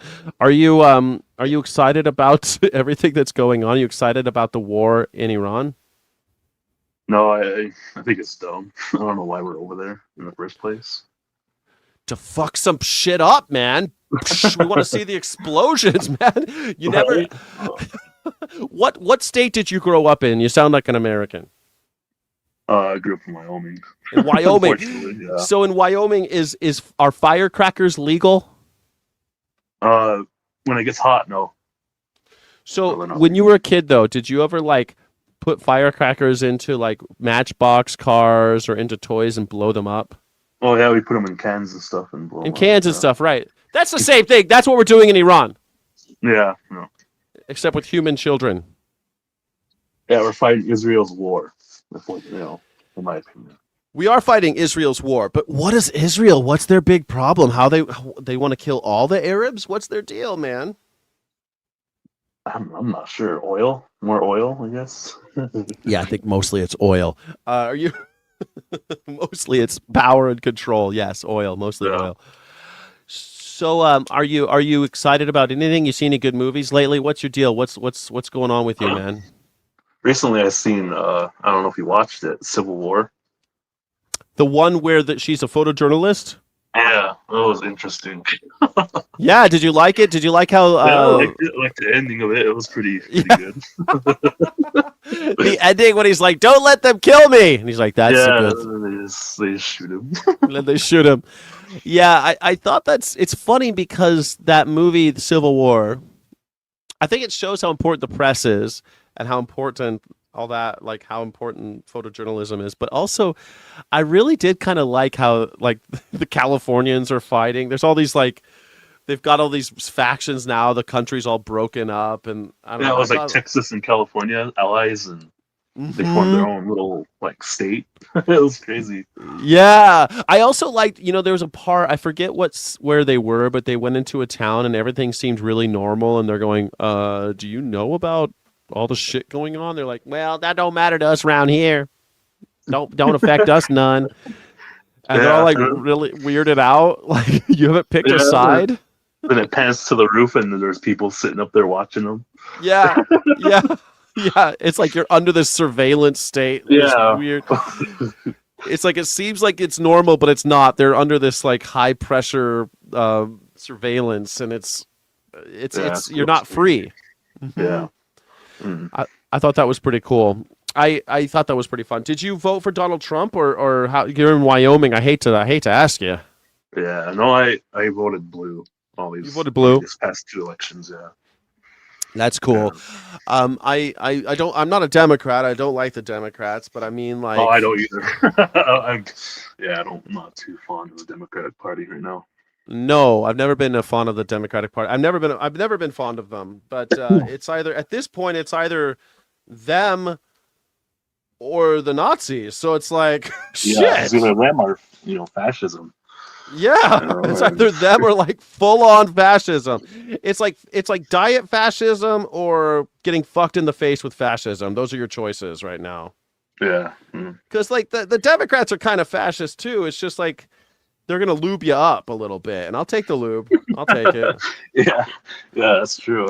like if they're gonna be like, if the choices are getting ass raped with or without the lube, you take the lube. That's the Democratic Party, I think. Yeah. You're right there. Can I ask you a question? Of course. What'd you think of well, I'm not sure what state you are in, but I live in beautiful Southern California. Oh, okay. Well, I was just gonna ask what you thought about Zoran Mamdani and your opinion about him. I think that opinion. I'm very happy that people are optimistic about a leader. It's nice to see people believe in a guy that they think that he's got some good shit going on. And he does seem like he filled a bunch of holes. I keep on saying this thing with Zoran Mamdani's face. It's like, I filled a lot of holes. And it's like, bro, like, you're not supposed to be talking about that in public. Like, don't kiss and tell. But I think that if you're going to be filling holes all day long, great. That's good. Good for him. Yeah. Do you think that? Well, I'll give you my opinion. I don't like politicians. I think that politics will change the politicians more than politicians change politics. I think that Zoran Mamdani will become another lovable loser, just like Bernie Sanders. Well, we'll all be like, "Well, you tried really hard, Bernie. Here's a participation award for you, Bernie. You basically changed nothing, and but hey, you looked good doing it, Bernie. You had a good game, old chap." And so Zoran. I mean, cool, right? Like, yeah. But I'm not hopeful. I don't see him with like rose. I'm not like, here, I got my rose-colored glasses. I don't see him like put my rose-colored glasses on. I'm like, oh, I love him. He's just another politician. Yeah, yeah, that's true. But I mean, I like his message. It's a He good has for message, the New right? Yorkers. Yeah. It's a I good mean, yeah. I message. mean, I didn't think he'd win. Well, I kind of knew he'd win just because who he was going up against. But I mean, it's But just okay, interesting. let's talk about his policies, those his promises, right? His three big promises: fast Mhm. and free buses, okay, Yeah. um, child care The for all New Yorkers, the everyone who grocery lives in store. the grocery store was just like a dream. That's not what is one of his Okay. promises. He Wasn't wants one to of them. have city-run grocery stores one day, but we'll see. That's Mhm. like pie in the sky. So his three big ones that he always talked about on the campaign trail were fast and free buses, child care for all people of New York, and rent frozen on already rent stabilized apartments. And it's like those are modest. It's like I can't get jazzed about any of that shit. Like it's cool, like free buses, cool, like Yeah. but bro, The one thing I didn't really, I guess, like understand what he was talking about is their law enforcement there. His issue with the law enforcement. I didn't really understand what he meant like about it. I don't know if you read up on that, but I well didn't they really. have the law enforcement right now a lot of times in New York City where the big problem it started with Giuliani actually it's been a long time coming but what happened was they started putting all these cops in the street because more cops means less crime right well sort of but cops in order to prove that they're doing their job they have to keep their arrest numbers up so what they would start to do is like arrest people for bullshit and then stop people and frisk them and then arrest them. They'd stop and frisk laws. They had to, oh, you look like a guy who looks like a guy. We're going to take you in. And so they had these high arrest numbers, but it was for shit like jaywalking. And if you've ever been to New York City, it's like, what the fuck? Or people drinking on their porches and stuff like that. Okay, technically illegal, but what the hell are we doing? And so it got out of hand, and it's still out of hand in New York. And I think that's what Zoran is like saying he wants to try to like change the way we address crime in New York City and how we police in New York. And so, and Yeah. you know, Okay.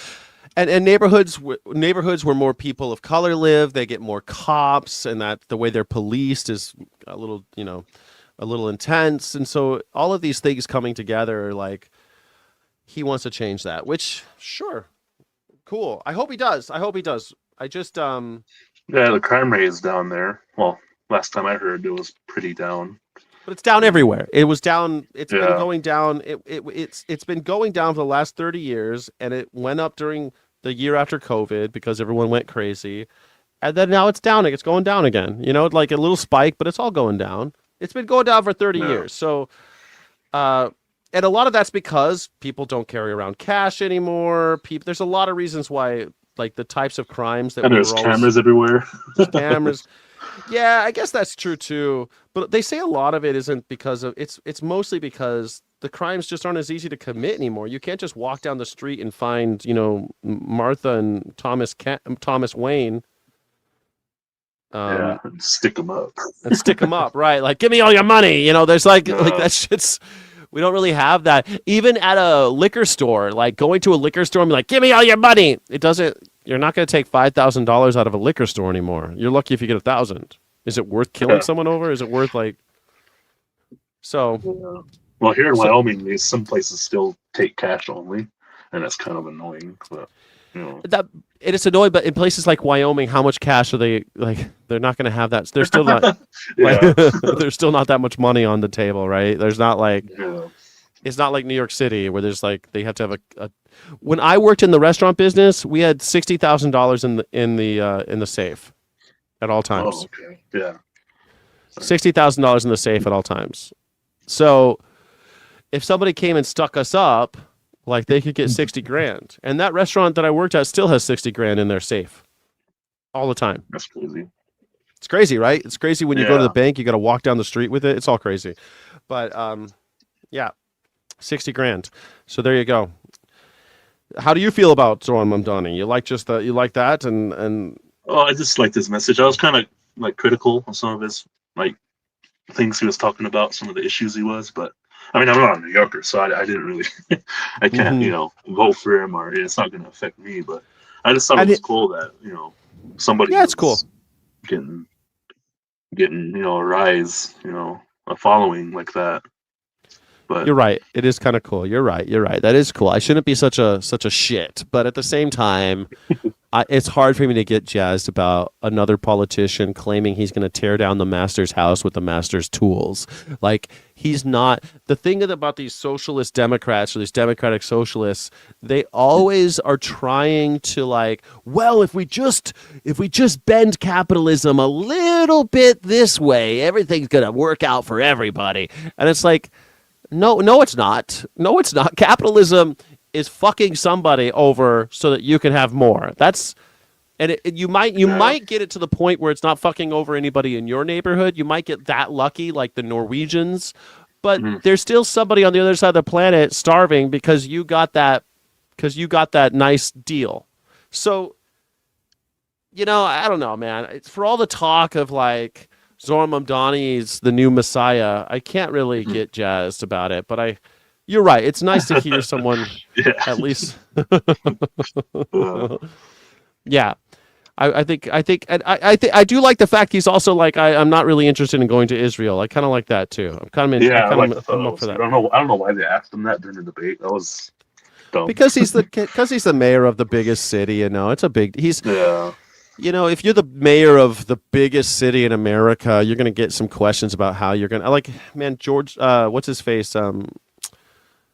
Gavin Newsom, he goes and does he goes to the same places the president does because he's trying to make his own deals for California because we're the fourth richest economy in the world. So if you're the fourth richest country in the world, you're going to do the same shit the Japanese prime minister's doing or the German chancellor's doing. You know what I mean? So, like, if you're in charge of the busiest economy of the busiest city in the world, you're gonna fucking, you're gonna go some places and talk about Israel and shit. It's all right, but I'm glad he's like, no, I don't care about Israel. I don't want to go. Yeah, that's what I liked about him too. He wasn't it's refreshing, kissing the ring and wanting to go, right? Which he was New York like first, but. I kind of like that. New Yorkers first. Well, and this is as high as he. I guess he could become a senator, but that's as high as he can go. And I kind of like that too because I don't have to worry about Zoran Mamdani so much. I kind of like. I don't gotta worry about him too much. He's in New York for now. Worst case scenario. For me is that he becomes a shitty senator someday. Best case scenario for me, he becomes a great senator someday. So. The low stakes situation for me, you know what I mean? Like, yeah. So I guess I should applaud him more, but it's just, I just can't get my dick hard over a mayor in New York, How much is gas prices over there? $6, baby, for the lowest one. $6 for regular. Yep, $6. $5.99 for regular. $4 here. $4.17 here. That's expensive for Wyoming for regular unleaded. Yeah. Ooh. Diesel is like $5.16, I think. Bro. And the people here are so brain dead. Their main issue is gas. And it was down, and they're like, "Oh, Trump's in office now," and it goes back up, and then they're losing their mind. Though. Yeah. It's like, oh, it's Biden's fault. Like, oh, it's all. Like our production's high, so we're gonna have cheap gas prices. And our oil production is not what we put in cars. I don't know how many times I got to tell people this. Like, we have oil in America. Yes, that's true. But our oil is light crude, not heavy crude. And so we export more of our oil and we import a lot of heavy crude. So it's that's a lot of people think here. Is this crazy? Because I'm Native American. I'm on the reservation here. And people really think that. And it's just like, oh my God. You're on the res, dude.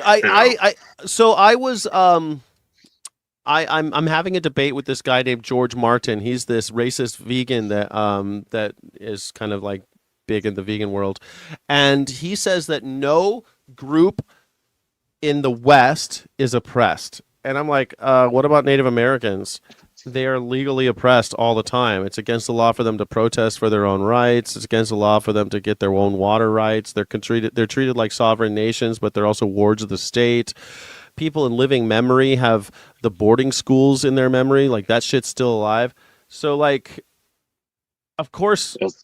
That's happening. We our leadership and our tribe is like kind of having to kiss the ring to the senators and the governors here, and this is kind of crazy because we made a deal to where we sold some of our land to them Yeah. so we can get more money, and they just I don't know. I didn't agree with what they did, but a lot of people didn't, which is But they did it anyway. Yeah. You can't make deals with the United States government. They'll stab you in the back. And I'm like, I don't know why people still think that they can do that. You can't make deals with the United States government. They have proven it time and time again. Ask any Native American tribe. Yeah. But you make a deal with the United States government, they rip the fucking contract up in your face and they throw it in your face. And then they move you off the land that they sold to you. Yeah.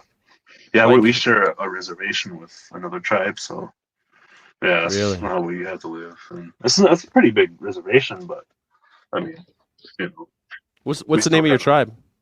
I'm Northern Arapaho tribe. Arapaho. Wow. Yeah. Yeah, we got lots of streets named after Arapaho in California and Nevada. Yeah, Denver does too. Denver too, yeah. We got a lot of Arapaho streets in Denver, Las Vegas, all over California. We got a lot of Arapaho streets. People love the Arapaho Indians for some reason. We name lots of streets after you guys. I think because it rhymes with Slapaho. I said I think it's like a rapping hoe, like Nicki Minaj is a Arapaho. Yeah. She's a hoe that raps. Like Cardi B is a Arapaho. That's amazing. Do you guys have someone saying about someone has a casino question? Are there casinos that the Arapaho own, and do you get a piece of that money? Why does people always ask Indians that? Yeah, we got a casino. We got two now, but yeah, that's the majority of where our money comes from. And we also own an oil field, an oil reserve. So I mean, it's not we don't really get much, but you get a piece of that? Like you get a check in the mail? How's that work? Yeah, we get a per cap every month. It's low now since like the 80s and the 90s and the 2000s. We're getting like $20 every month when we used to get like 500. But really? Yeah, our blood quantum is kind of like easy to get into, so anybody can get in our tribe basically if they have blood. If they have like the one drop of blood or whatever. Yeah, just the one single drop of blood. Yeah. One single drop of blood, and then you're an Arapaho. You get a piece of that. You get a piece of the action. Holy shit. I'm against the blood quantum, but it's stupid. I get a lot of crap for it. So it's the only. It's the blood thing. What are you calling it? The blood quantum? Yeah, that's what they call it, blood quantum. Yeah, percentage. The blood quantum. The first time I heard about that was in college, and I was like, the blood quantum. We only do that with Indians, dogs, and horses. Yeah. And I think that's so fucking offensive. The blood quantum thing. Yeah, I agree with that, and I think our quantum should be lower. But I get a lot of crap from that when I talk about it. But that's so weird. The blood quantum. God damn, it's weird, man. It's so messed up. Funny. But I guess you got to figure out who's Indian, right? It's hard to do when you had a genocide against you and everything. So yeah, well, we got some pretty crazy leadership too, so it doesn't help.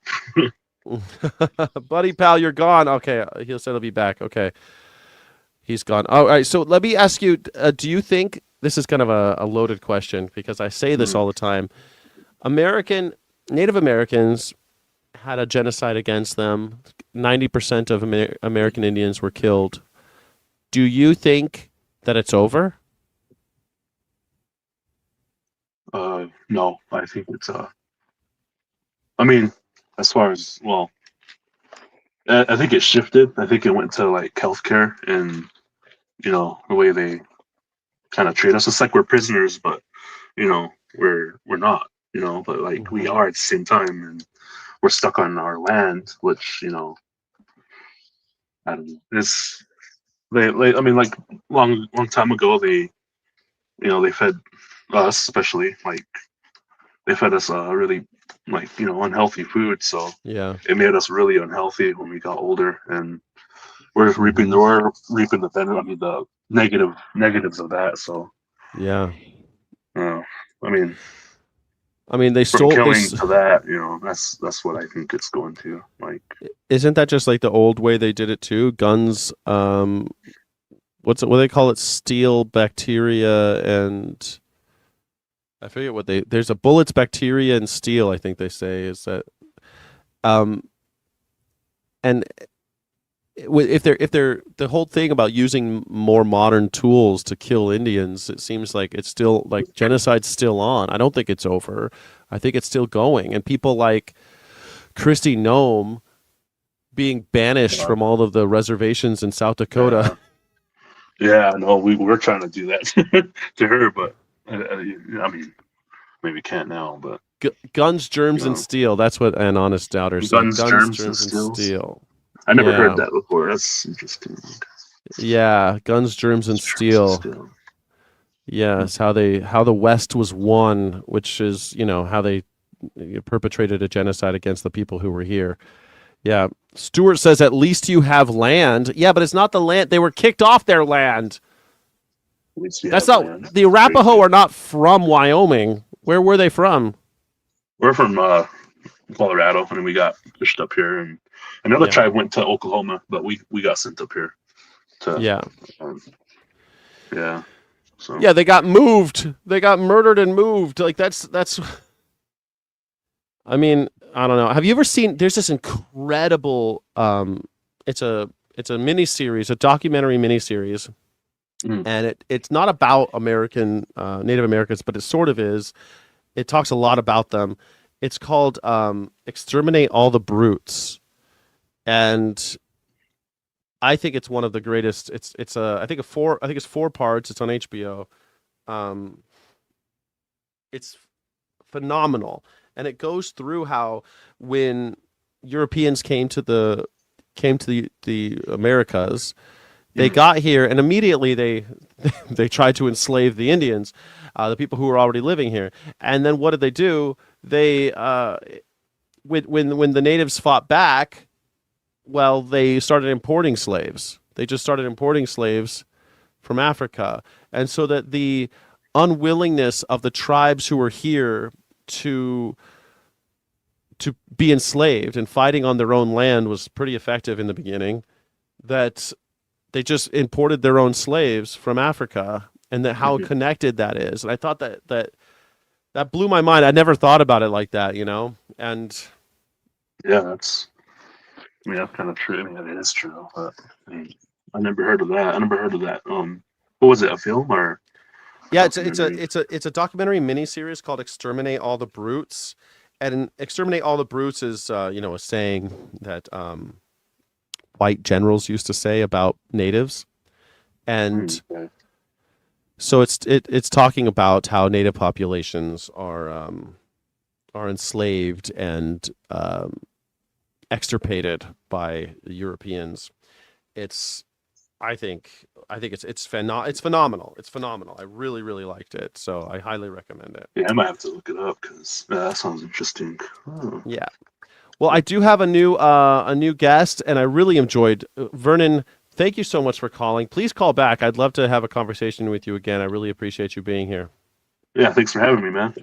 Yeah, thanks for calling in. See, Vernon, I don't bite. Vernon, thank you so much for being here. Yeah. Peace out. All right, I've got another guest. His or her name is The One, and The One is of age. I don't know what The One wants to talk about, but here we go. The One, welcome to the show. Welcome to Pick Your Battles. Thank you for being here. Hello, Sky. Thank Hello. you for having me. No, thank you for being here. The One, did you have something on the menu that you would like to talk about, or did you BYOB? You can ask me any question you would like to know. Well, I have no frame of reference. I'm the one on the screen. I don't know. I thought maybe you would have something you wanted to talk about. How do you feel about politics? Well, I'm not happy with the way things are going. The One, I think that we need to tear down the system and make it more equitable for everybody. What are the first steps that you would do to make this happen? The first steps that I would make that I would undertake to make that happen is building community, mutual aid networks, coalitions of consent, create situations where we don't rely on the government or anybody else. We rely on our community and have communally owned resources, communally owned, maybe even land if you get that far. But first and foremost, you have to build community and mutual aid and mutual defense. How do you feel about mutual defense? Oh, sorry, go ahead. Find mutual defense.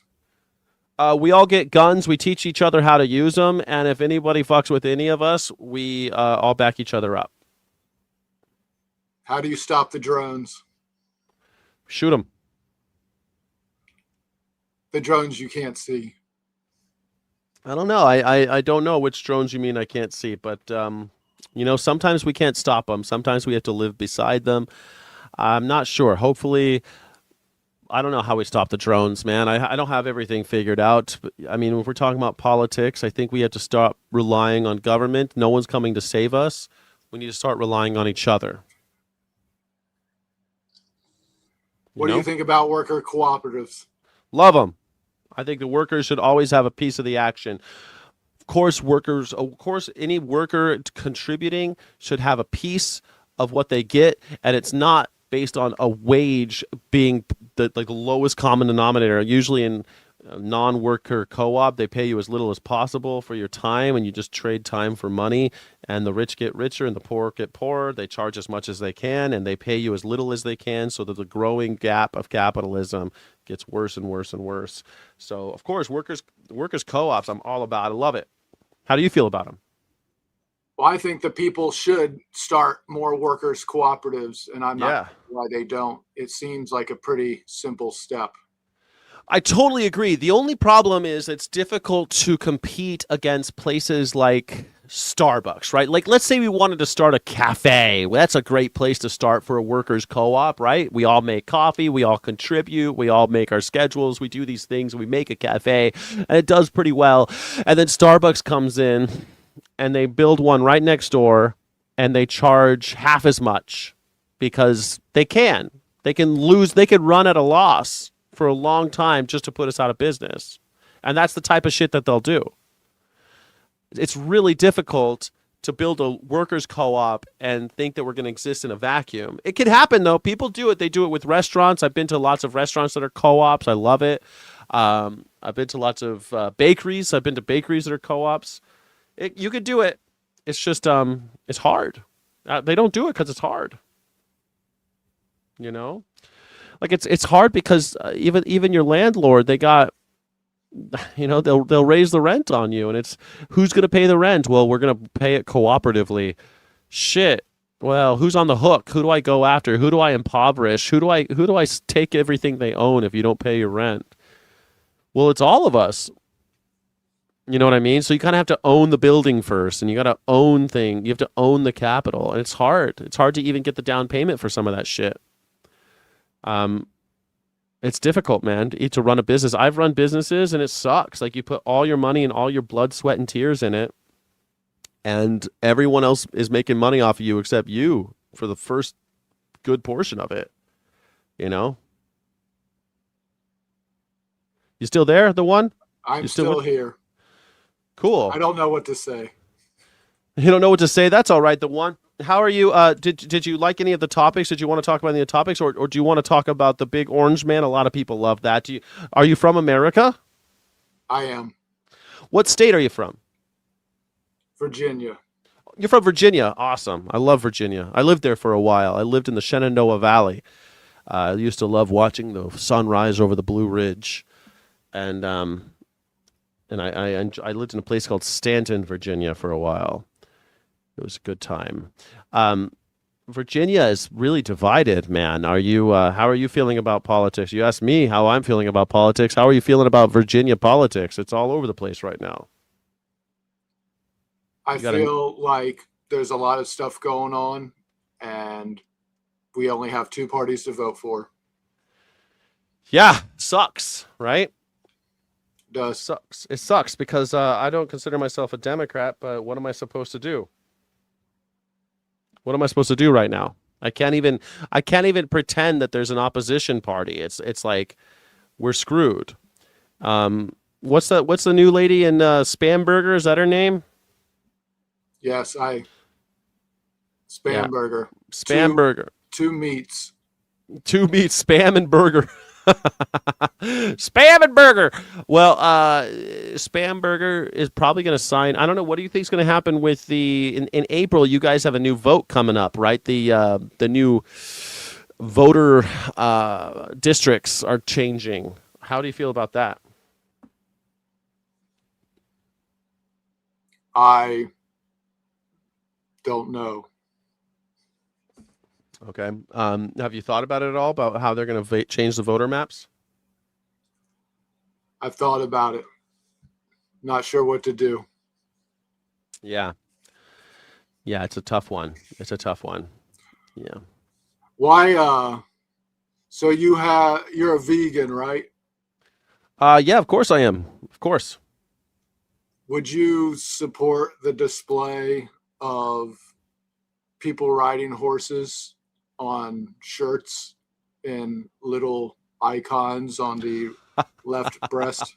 Yeah, it's funny. I got this shirt as a gift, and it's so funny you said that, because when I put it on, I was like, someone's going to ask me about that. That's so funny you say that. The Ralph Lauren polo. What should I do? Here we go. Here, I got an idea. You're absolutely right. Here, I got now a Velociraptor on my shirt. Oh shit! Let me get this on here. Oh no, it's even better. I got this. It's an avocado, and I'm gonna put an avocado on my shirt, and cover up the little horse. Thanks for bringing that to my attention. I was thinking about it, but I didn't want to wear a collared shirt today. Cool. Are you vegan? I'm a black belt vegan. You're a black belt vegan. Awesome. Yeah. Me too. How long have you been vegan? Well, I was born vegan, and then wow, I was taken over by society norms. Yeah. When were you rebirthed as a vegan? When did you decide to take a moral stance against animal exploitation and slavery? 3 years ago.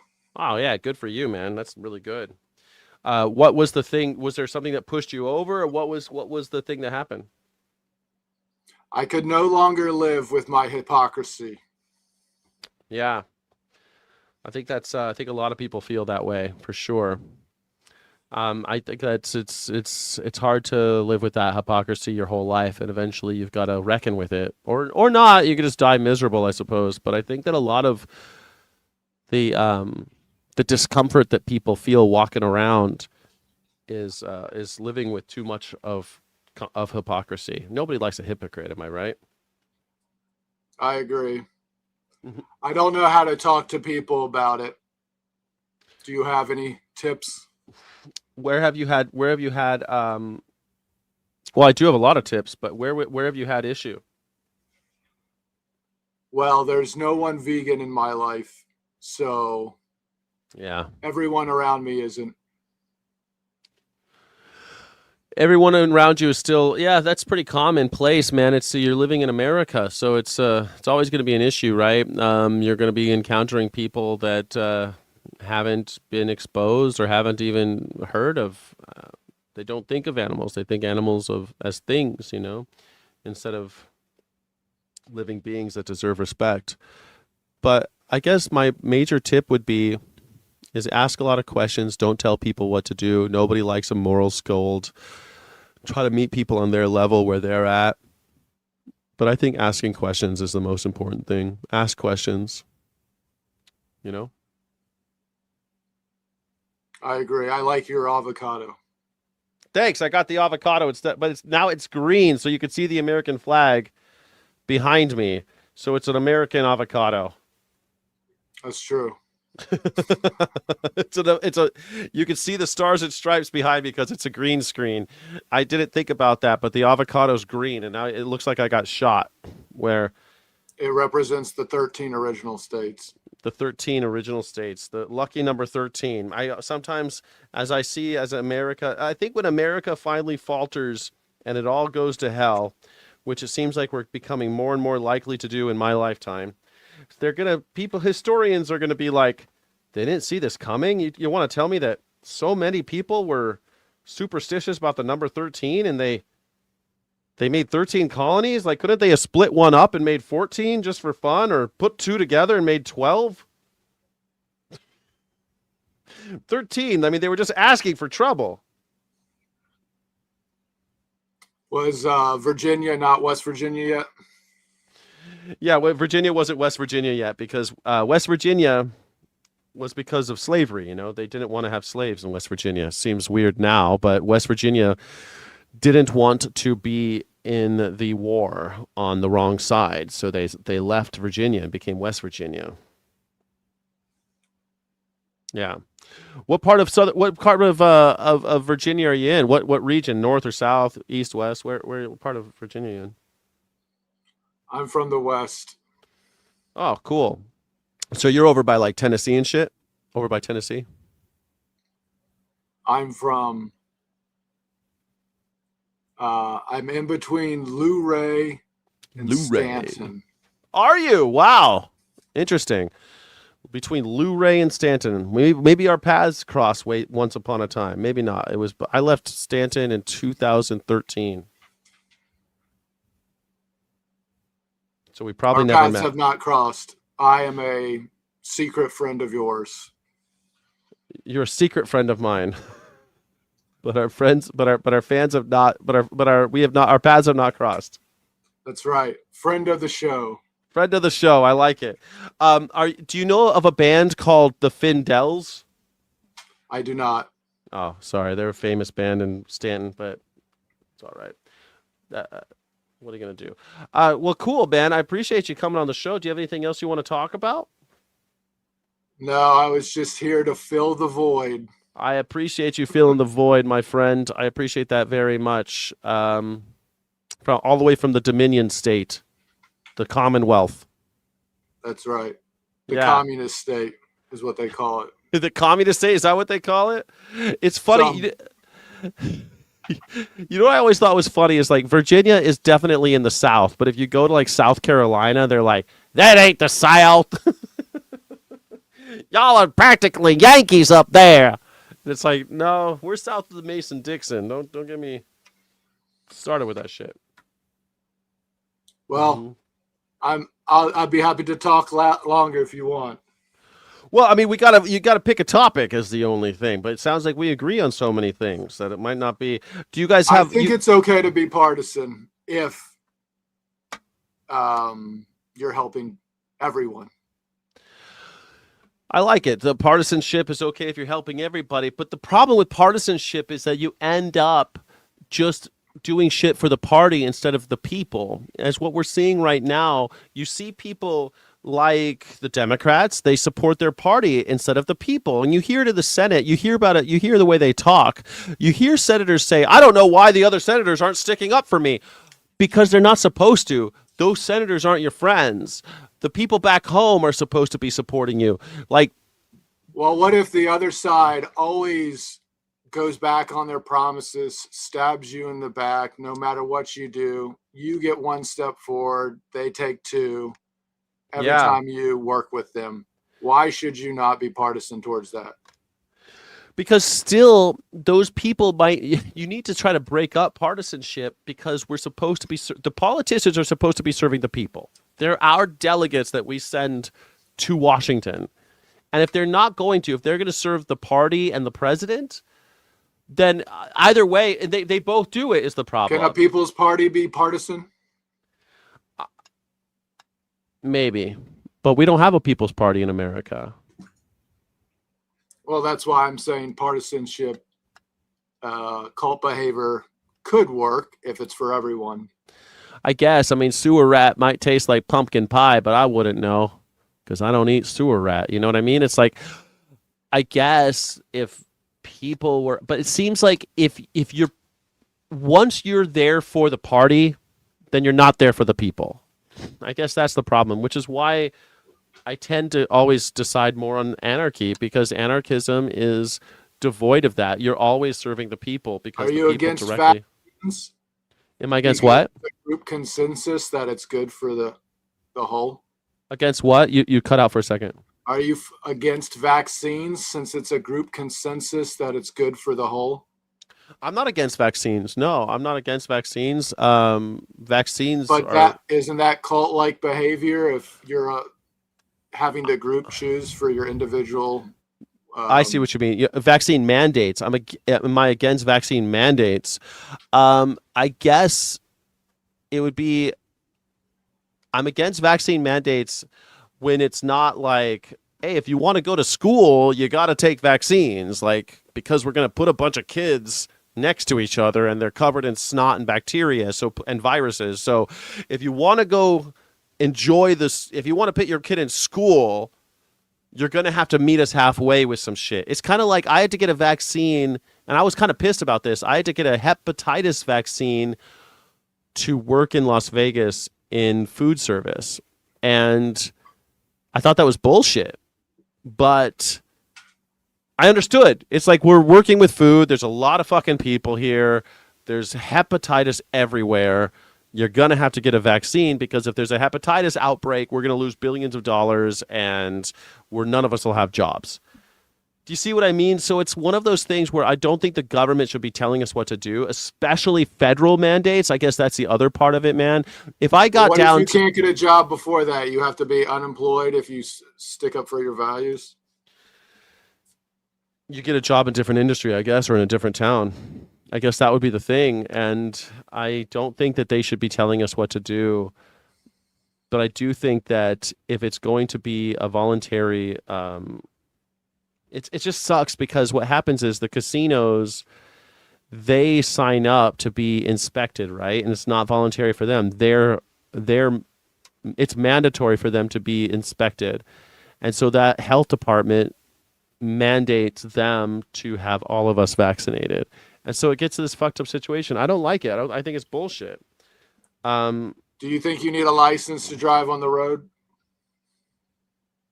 What do you mean? Do I think we should have a license to drive on the road? You think it's required? It is required, but should be required? The license thing is interesting. I think that driver's licenses, because they're just our states, the federal government doesn't have anything to do with it. It's kind of nice, it's more localized. You can actually drive to a DMV, and so you're okay with state authority? No, I'm not okay with it. I just have to navigate this world and try to figure out what's reasonable, right? I'm not okay with state authority. And if you ask me during the time, if I was alive when cars were invented, and you asked me, should we have driver's license, I would say, fuck you, no. But here I am in 2026, and I'm like, well, there's a lot of idiots out there, and I don't want 13-year-olds on the road. So could we all agree on some kind of bar to figure this out? And so we have. So you cave to your values for the greater good? Would I sacrifice my values for the greater good? My values are the greater good. So I guess go against your values and travel on state roads that require a license, even though you don't believe it's you're supposed to do. I live in a world where I didn't make this world. I live in it. So, I mean, do you think I should not have a driver's license? Is that what's your proposition? Well, if kids can't go to school if they're not vaccinated, yeah, and people stick to those values, why shouldn't you stick to your values and not traveling on the road? If people, because I have a driver's license, right? I Well, why are you conforming to the state? I don't have many choices. I don't have a choice. I'm forced. I'm coerced. You could walk. walk. What do you mean? I do most of the time walk, because I don't like cops pulling me over. I don't like having to deal with it. Honestly, we're a one-car house, and I don't use it very often. Like right now, there's no car in my garage because somebody's using it. And if I want to go anywhere, I walk. but I live in America and I have to follow their laws. If it was up to me, I think that we should figure out a better way to do it. I think that would mean not lowering standards, but maybe making it more localized, figuring out how we can have some kind of situation where it's more consensual between the people of the state, how we vote on these things. I think we should vote on who's running the DMV, who's doing these things. I think that California, we're far too big that if I have a problem, I got to go all the way to Sacramento. I think that's bullshit. And they just closed the DMV by my house. I think that's bullshit. Now I can't I can't interface with my government anymore unless I travel a greater distance. So you see, like, it's a little bit more nuanced than just like, let's not have driver's licenses. Like, if you, like, put it this way, here's a good example. Let's say in your state, barbers have to get some kind of piece of paper that says that there can be a barber, right? In anarchism, a similar thing would exist, except it would be consensual, and the people would know whether or not you're a licensed barber. And that licensure would not be state mandated. It would just be, do you trust this barber who doesn't have a license? It wouldn't be this thing where we just assume that everybody has it because the state says so. There's plenty of people out on the road that don't have driver's licenses. Travel somewhere else, and you don't know this barber. Yeah, I mean, that's where you have to figure out how we have reciprocity and all these things, and we'd have to figure that out. You can ask them, I suppose. But Ask them what, if they're a good barber? Yeah, and if they have any kind of certification from a body that they have consensually gone to. Do they have a degree? Do they have some kind of education in this? Of course, yeah. I think that's how it would work. More gatekeepers? No more gatekeepers. That's the point. Certification isn't gatekeeping? Not if it's not mandated. If it's consensual, it's not. That's the idea. Right now, we have a non-consensual situation. Steffelson, thank you so much for the $1. I appreciate you. Appreciate you funding the channel. Thank you, Steffelson. I think the most powerful thing we can do to change this country is to make all work mandated as worker cooperatives. That'd be pretty cool. I like that idea. Dismantle the corporation and no longer have boards except for workers' boards. I love that idea. If you work for Amazon, you get a piece of the action and it doesn't all go to the CEO and the board and their stockholders. Awesome. Abolish the shareholder. If you don't have a job with that company, you don't get a share in the company. I think that'd be amazing. Yeah, why do we ask for democracy in our government, but not in our workplace? Yeah, we beg for it. We claim to have democracy in our government, and then we go and we sign up for a dictatorship for 8 to 10 hours a day, sometimes 12 hours a day. I completely agree with you on that. But again, that's because capitalism. In something like anarchism, we would have, again, consensual organizations where we would go and try to do something together. Hey, we're all good at plumbing. Let's start a plumbing business, a plumbing co-op where we serve people in the gift economy and we figure out this shit on our own. I think that'd be great. But a mandated workers cooperative for all would circumvent the downsides of capitalism, would it not? You'd hope so. It'd be hard to, you'd still have to have somebody at some point be a draconian leader, like a Soviet situation where you've got people forcing people into stuff, which is why Marxism talks about a second revolution, right? You got to set up this bureau of assholes that force everyone into the situation, and then you got to kill those guys. And it's like, we never get to that point for some reason.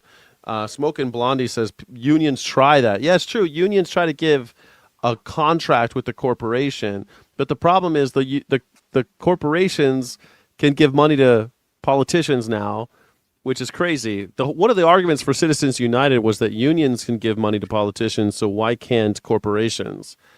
And so a corporation could always outspend a union, and the unions get fucked. So you end up back where you started.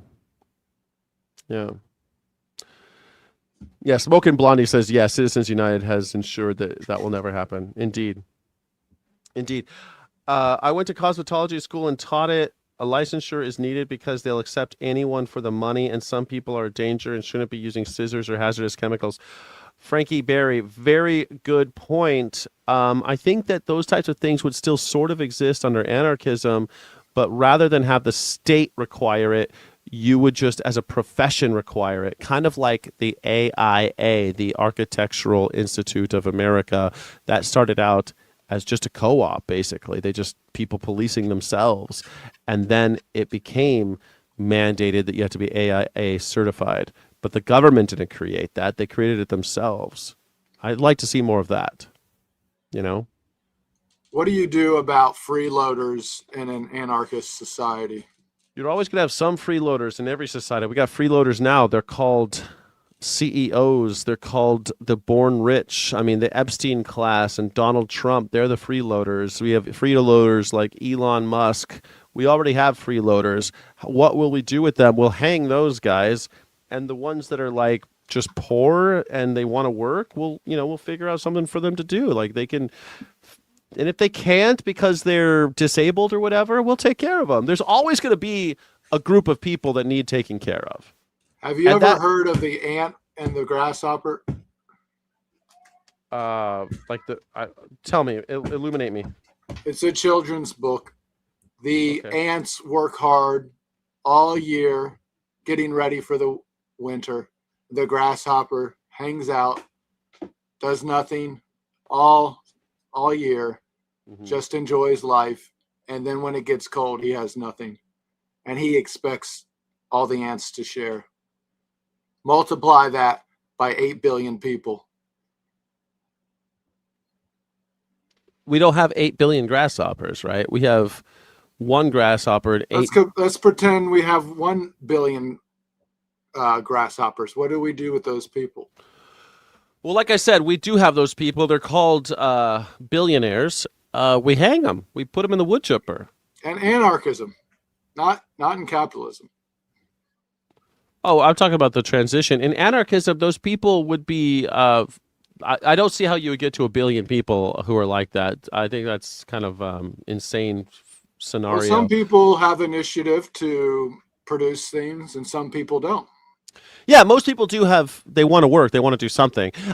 Frankly, there's enough for everybody. So I don't really need everyone to be like hardcore industrious, right? And we don't need everyone to be out there working their asses off. Some people love to work. Some people love it a little. Some people hate to work.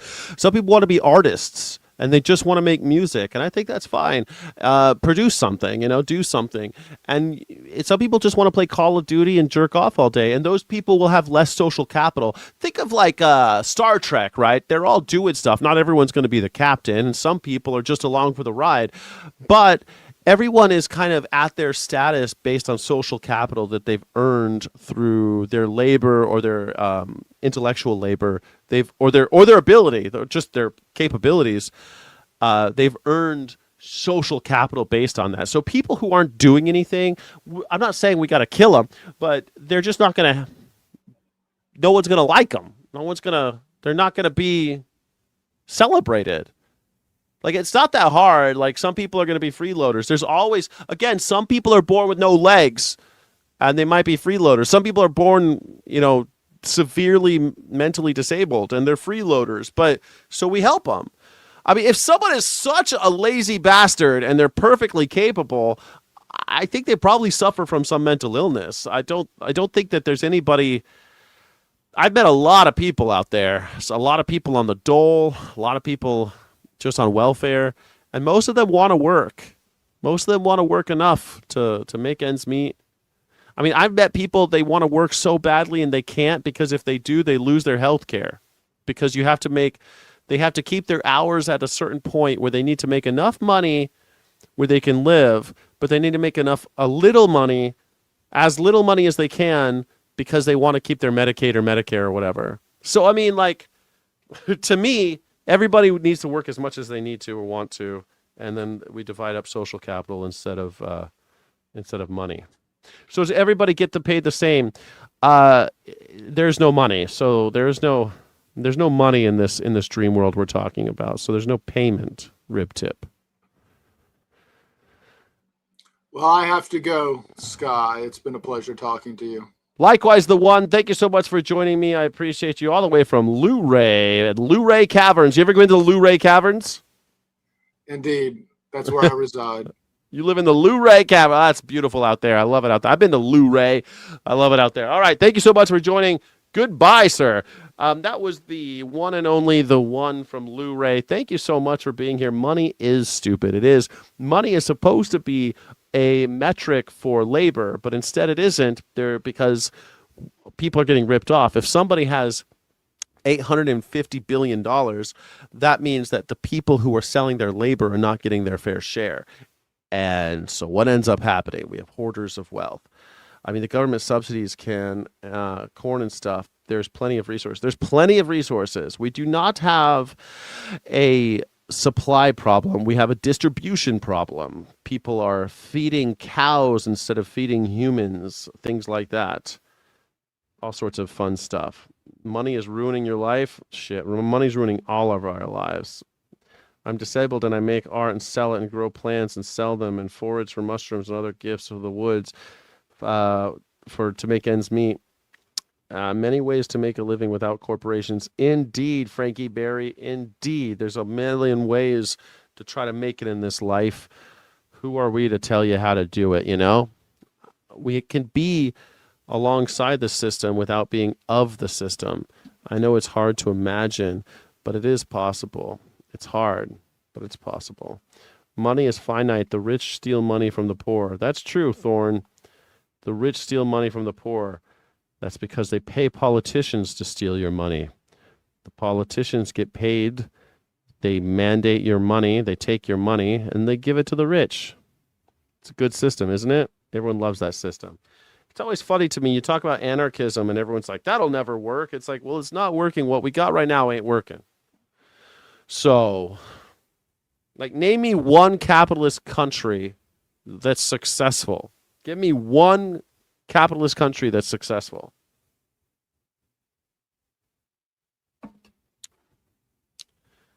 I can't say most people want to not work. Being disabled isn't a vacation. Some think it is. Sitting home for 6 months, people start to go crazy. That's right.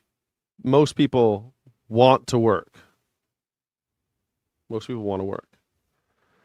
Grocery stores have been keeping stupid people alive for generations. There's all the proof we need. Worker-owned labor will work. Of course it'll work. So in this world, we all drive the same car? No, Rib Trip. No. Maybe there's fewer cars, but you don't have to drive the same car. Why do you have to? Why is that? Why do you think of everything got to be the same car? Nothing's the same. Human beings will adorn their cars. People build their own fucking cars. You know, I don't know. People figure that shit out. Why are you worried about cars? I'm talking about people not starving. I'm talking about people not getting raped and sold into prostitution. I'm talking about no longer buying and selling children. I'm talking about trying to make the world a better place. But wait, we might all have to drive the same car. We all drive the same car right now. They just look different. And don't worry. You'll paint your own car. You'll figure it out. Don't worry about your car. Your cars will be fine. What about my car? You mean that thing that you use to get to work every day? Fuck that. You don't need a car anymore. You're not working every day for some asshole. And you know what we'll do? We'll figure out a way to get a train back. We'll get some streetcars back so you can get on the streetcar and get to where you need to go and not have to work for some asshole. You know? People want social interactions, and work is that for a lot of people. That's true. Imagine what it would be if there was no work. Imagine what it would be if you get to choose who you work with. I think that's true power. That's true success, is choosing who you work for. Your car will find you. Yeah.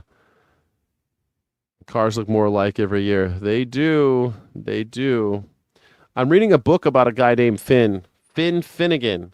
It's called The Lake Effect. It's my my book of the month I'm reading. All right. I appreciate you all for being here. Can we name a streetcar named Desire? Of course, a streetcar named Desire. Stella for Star. Stella for Star. They got a streetcar named Desire. Yes, you can. All the way down to Desire. Streetcar, street named Desire. The fucking amount of money Elon Muskrat and Bezos have gathered by paying people not enough. Indeed. Indeed. Oh, we read here? Oh, we read. We read. We read here. Oh, yes. Yes, we read. I read 3 books a month. Right now, I finished this one. I'm working on Lake Effect, and then after that, I'm reading this one, Moonflow by Bitter Corella. I'm pretty excited about it. It'll be fun. You'll like it.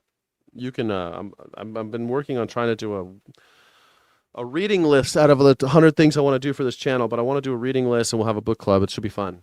I named my son Finn after the book A Separate Piece and Finn from Adventure Time. Ah, I like that. I like what about Huckleberry Finn? I like Huckleberry Finn. 82nd Airborne deployed to the Middle East. Are you serious right now? Is that real?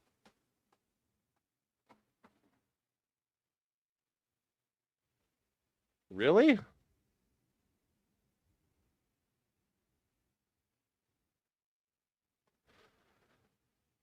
Part of the 82nd Airborne Division is deployed in the Middle East. U.S. expected to send thousands more soldiers to Middle East 5 hours ago in Reuters. 82nd Airborne Division, which the Pentagon is expected to send thousands of soldiers to the U.S. Army's elite 82nd Airborne Division to the Middle East. 2 people familiar with the matter told us. So crazy. The official speaking on the condition of anonymity did not specify where in the Middle East, but they're stationed at Fort Bragg, North Carolina. The U.S. military referred questions to the White House, which did not immediately respond to a request. No decision has been made, but between 3,000 and 4,000 soldiers. Thousands of Marines and sailors aboard the USS Boxer, an amphibious assault ship with, along with its Marine Expeditionary Unit and accompanying warships to the Middle East. Well, I mean, they say they want to get that uranium. They got to collect it, so they'll figure that out. They're going to try to get that. They got to get that. They got to get it. 290 American soldiers have been wounded. So crazy. The 82nd Airborne can deploy within 18 hours of receiving orders, specializes in carrying out parachute assaults. There you go. So we're going to the Middle East, boys. Never fight uphill, my boys. The Tripoli and Boxer. Yeah, we were talking about it today, that they want to send 3,000 troops. I didn't know about the 82nd Airborne until right now. But this morning on the morning show, we were talking about that. It's wild to me. And of course, we're going to put people there. No boots on the ground. No boots on the ground. Karg Island. Maybe Karg. They want to take Karg Island. They also want to take the where we bombed before, the nuclear facility. They want to surround it with hundreds of troops and then dig for the uranium that we buried in the last strike. It's supposedly what they want to do. Ain't that something? Ain't that something? We're sending people, frontline infantry. Yep, we're sending infantry soldiers. That's right. That's 4,400 Marines in theater.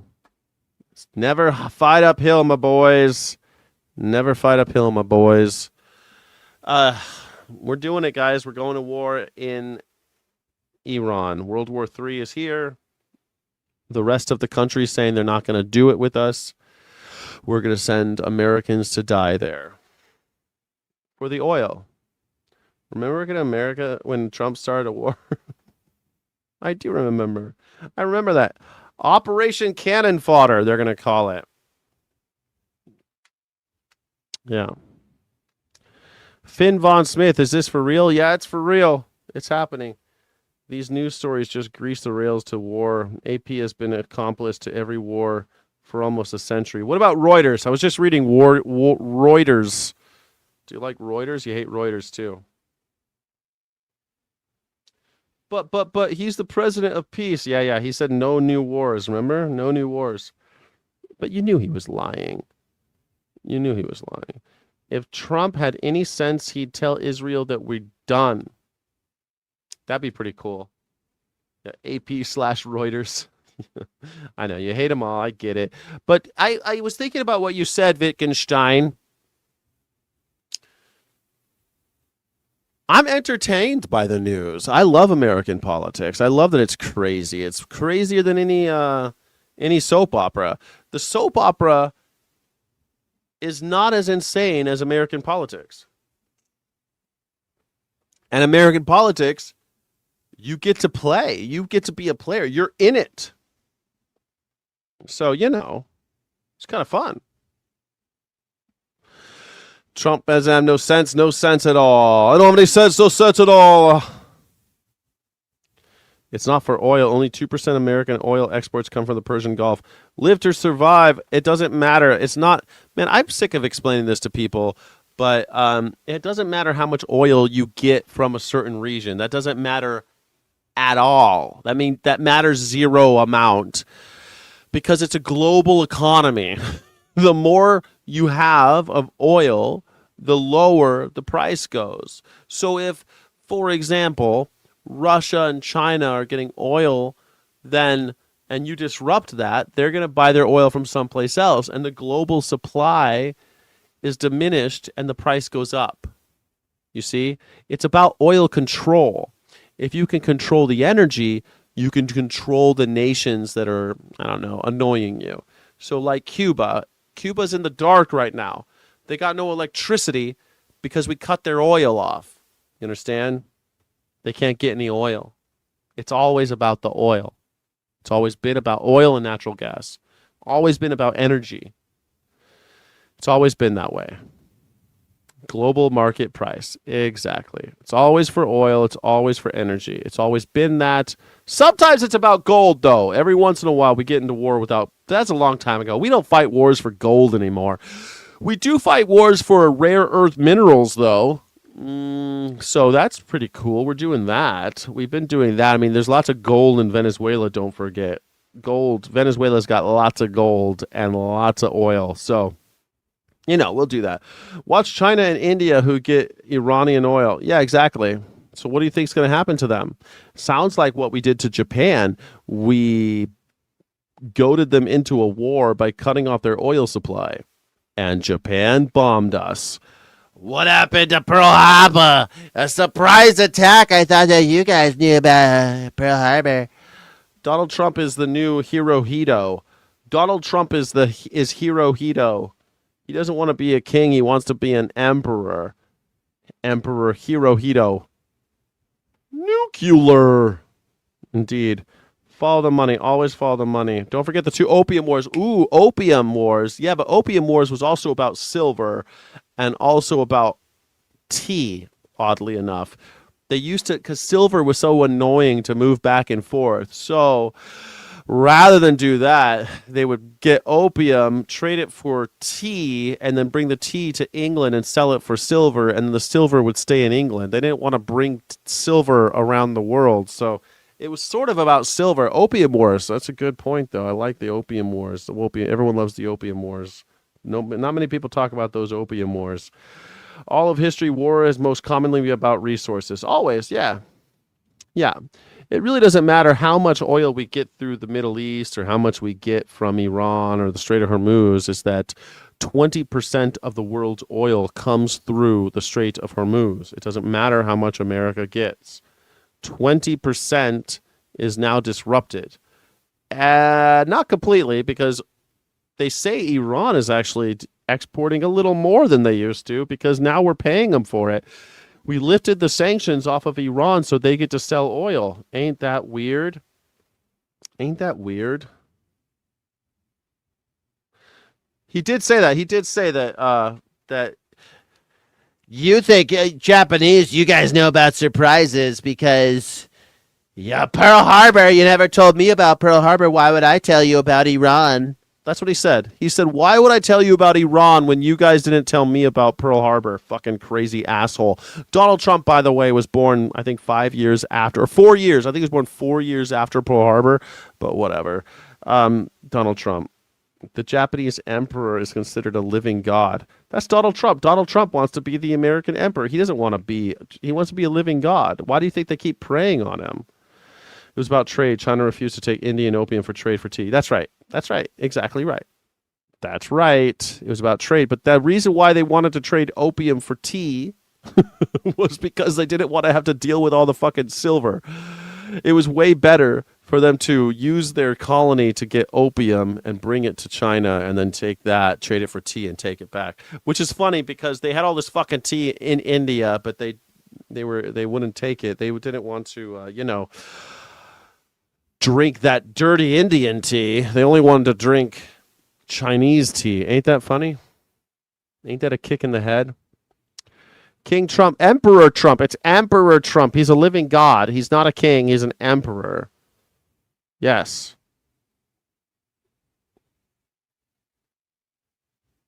Give Trump some opium. I'm sure he's on some kind of opioid or opiate. I'm sure he takes some kind of opium. Almost positively. Donald Trump, when he says stuff like United States of America, when you see him, he's on the down. He's on some kind of opioid. He might be getting some Fent, He looks like maybe a Fent head. He's like, United States of America. When he can't talk, when he does that sometimes, he's definitely got something in his system. That shit don't... You ever notice that? And he doesn't drink, supposedly. So he's definitely on something. Wow, you're some kind of character. I am some kind of character. You can call in. Last call. Last call for alcohol. You could call in at morningsky.live/PYB. If I don't have a call in just a second, I am going to call it a night, and then we will close up the shop. Close up shop. We're about to close up shop.